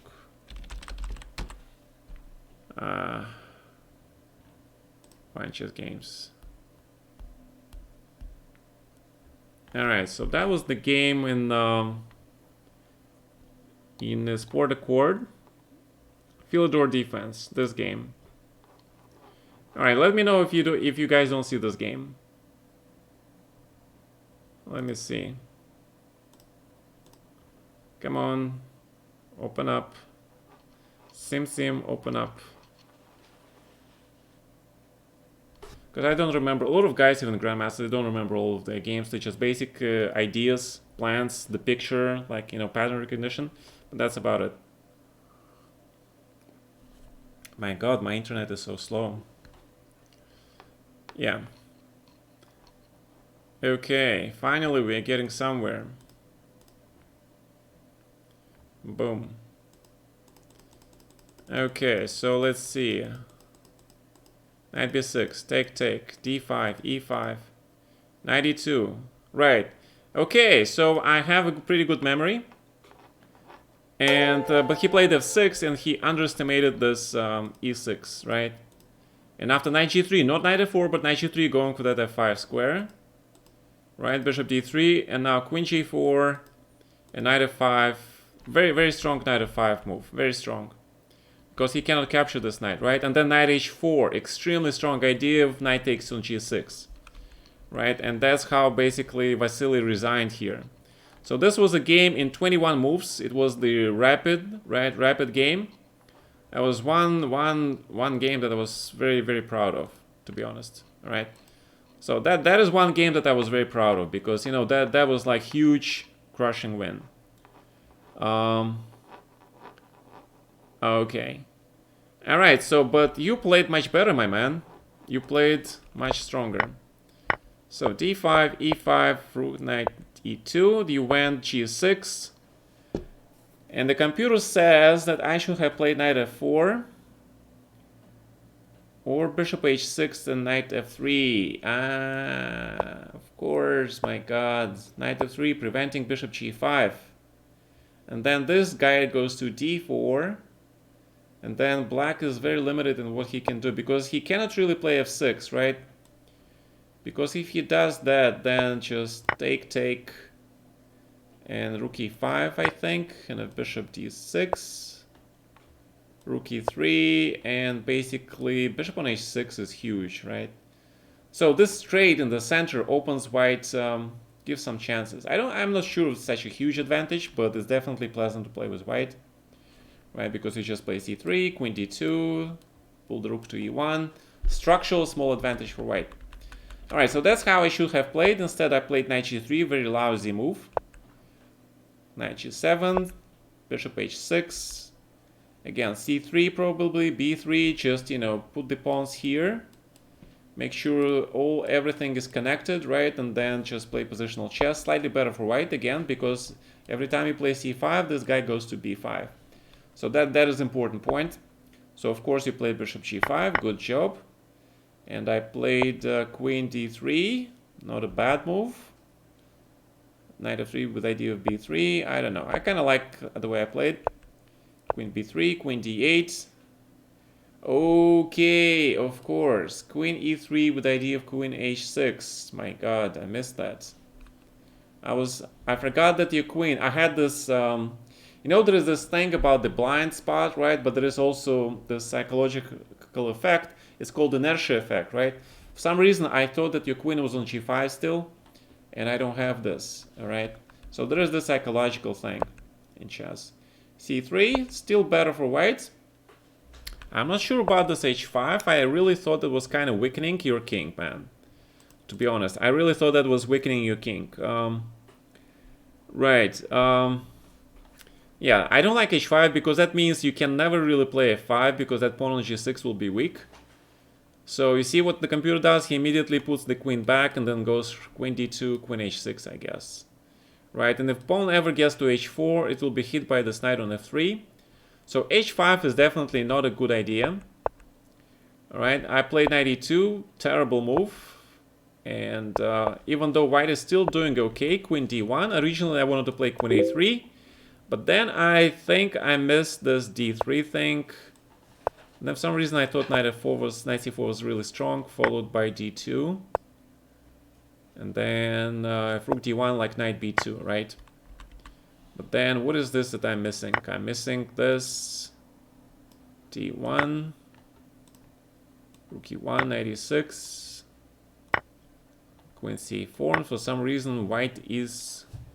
Oh, because I have two pawns for an exchange and your king is weak and knight goes to d6 and bishop goes to c4. Yeah, okay, so this is an advantage to white. Alright, so I missed it. I saw this line, but I didn't realize you have two pawns. I have two pawns for an exchange. Alright, but queen d1 is not bad. Knight f5. Knight f4 looks okay. So basically I'm just playing some intuitive moves, right? And of course knight h5, my god, of course. In a classical chess, this would be the first candidate move that I would check, right? Because this king is just now so wide open. The threat is rook e4, rook g4. Also knight d6, bishop d3. And if black plays this, then you don't take this pawn because after rook f6 you're fine, right? So you gotta do something else. cd4, cd4, and just rook e4. Yeah, that looks good. And now bishop d3. And basically black king is under huge attack, right? Because this knight on b6 is not doing much. So 95, for example, the second rook goes in. So see how dangerous this attack is? I mean, because these knights and bishop, they are all very shaky. They don't have fixed spots. And white, and your king on g8 is like so massively, yeah, boom. See guys, so remember this, okay? This is the standard stuff. And it also goes back to why that h5 move that we talked about earlier, right? This h5 move was not that great in general because it is a weakening, right? So I play queen f3, still not bad, first line, right? Then g4, third line, not that great. Personally, I like the cd4. And then the idea is that you want to blockade this with your bishop, and if black takes with the knight, makes more sense, right? You still take, and if you take here, then queen g3, the threat is knight h5, knight e6, and black is in a serious trouble. You see it, guys, right? So bishop f5, knight h5, huge mating threats. If king goes somewhere, I don't know, king h7, then you have bishop d3, c4, bishop g6 just wins. Right, this is like really bad position for black. So I just wanted to have some fun. I played the g4, and I don't know, it looked like fun, right? Knight d6, I did not dare to give you this pawn, but probably should have. Queen g3, and yeah, this doesn't look really good for black. Yeah, because the knight is being protected by this pawn, and the major threat is knight e4, knight f6. So if you play something like king g7, f3, and this bishop is like, boom, where's he going? Bishop e6, knight h5, knight f6, just game over, yeah. So that's well, that's the feeling that I had. I had something here, but I wasn't sure what. So bishop e2, really, I hated this move because closing the rook, putting the bishop somewhere where he does not belong. I mean, queen g3 with the same idea was much stronger. I wanted to play that, but I did not see it. So queen g3, king g7. Yeah, what happened if knight e5? Then knight e6, queen e6. Oh my god, knight f5. Okay. Then just bishop f1 and f4. See, this is very complicated lines. This is the kind of lines, this is extremely difficult to calculate in Simul. So when you play a Simul, this is where you catch the guy who gives a Simul, because he doesn't really have time to get that deep tactically into a line, and you can actually catch him, right? That's basically what you did in this game. Not bad. So I played bishop f3. Still not a bad move, turns out, but not that great either, right? So I had to give up my bishop here, which I obviously didn't want to do. And you could have taken this pawn, of course, right? My knight is hanging. But you gave me this tempo, and I'm back. Yeah, I was worried about this queen sack. But I figured, you know, having extra queen is nice. So yeah, it turns out to be you're correct. So you played queen c8, but after queen c8, you see the evaluation is +2. Basically, queen h4 followed by queen f6 is winning. I played knight d6, and of course, I did not see knight f5 again. I'm being very dumb, which is knight f5. Obvious, right? Obvious. Knight f5. Obvious win, because if king g8, then bishop c6, and there's this knight e7 thing. So I played queen f4. You took here, very good. Rook d6. Should have taken with the rook, correct? Should have, right? With the knight, knight c6 and queen e5. So I'm winning. I thought I was winning, but then I didn't know how I was winning, but it turns out I was very winning. So queen h2 was of course winning immediately, right? f6 is check, and bishop e4 basically resigns because f5, knight e5 check, and otherwise bishop queen g6. I have no idea why I played queen f6, queen h5, okay, and I missed bishop d5. I missed it, yeah. So knight e5 was my stronger, and then even take here. Oh, still not bad, yeah, so not easy, not easy. Tricky guy. You tricked me, man. Good job, man. Because after bishop d5, okay, rook h3, my god. Wow. Wow, I did not see that. And then the idea is I have rook g3 now at my disposal. You have to take. But this is a draw. Yes, this is a draw, because your king is too wide open. I play queen h6, and this is a draw. All right, so that's how the game should have ended. Okay, that's how it should have ended. And instead, after blundering bishop d5, the blunders never come alone, of course, right? And after queen f6, absolutely horrible queen f6, I miss queen g4, and it's game over. Right, good job. This is, for all practical purposes, the correct way. You know, probably the easiest way. I would probably play rook e5, to be honest. Just go for the mate, because rook and queen and my king is way open, right? This is probably a faster way to win. But because he is +14, rook g5, queen c4 is a huge threat, of course, or queen h3. Right, my king is wide open, so that's when I saw this position. Remember my comment? I said you can win this probably just fast. Right. Okay, but queen e4 is winning, right? The way you played is perfect. All right, it's perfect. It's you win. It's almost a guaranteed win, right? Queen e4 is a guaranteed win because you know you have 2 extra pawns. You win in the rook endgame, and you did win. It's just slower, right? Rook e5 is an immediate win. That's the only difference. Both are winning. All right, so good game, and you see a lot of fun stuff, right? You see how white missed a lot of tactics. Knight h5. That knight d6 f5 theme, right? So just keep that in mind. And that's how I play this line with white for Philidor. I think white has always some advantage because with that pawn on a5 especially, every time you play c5, my knight goes to that b5 square, okay? And that gives me small advantage for white. All right, so who is next? Who wants to look at his game next? Anybody?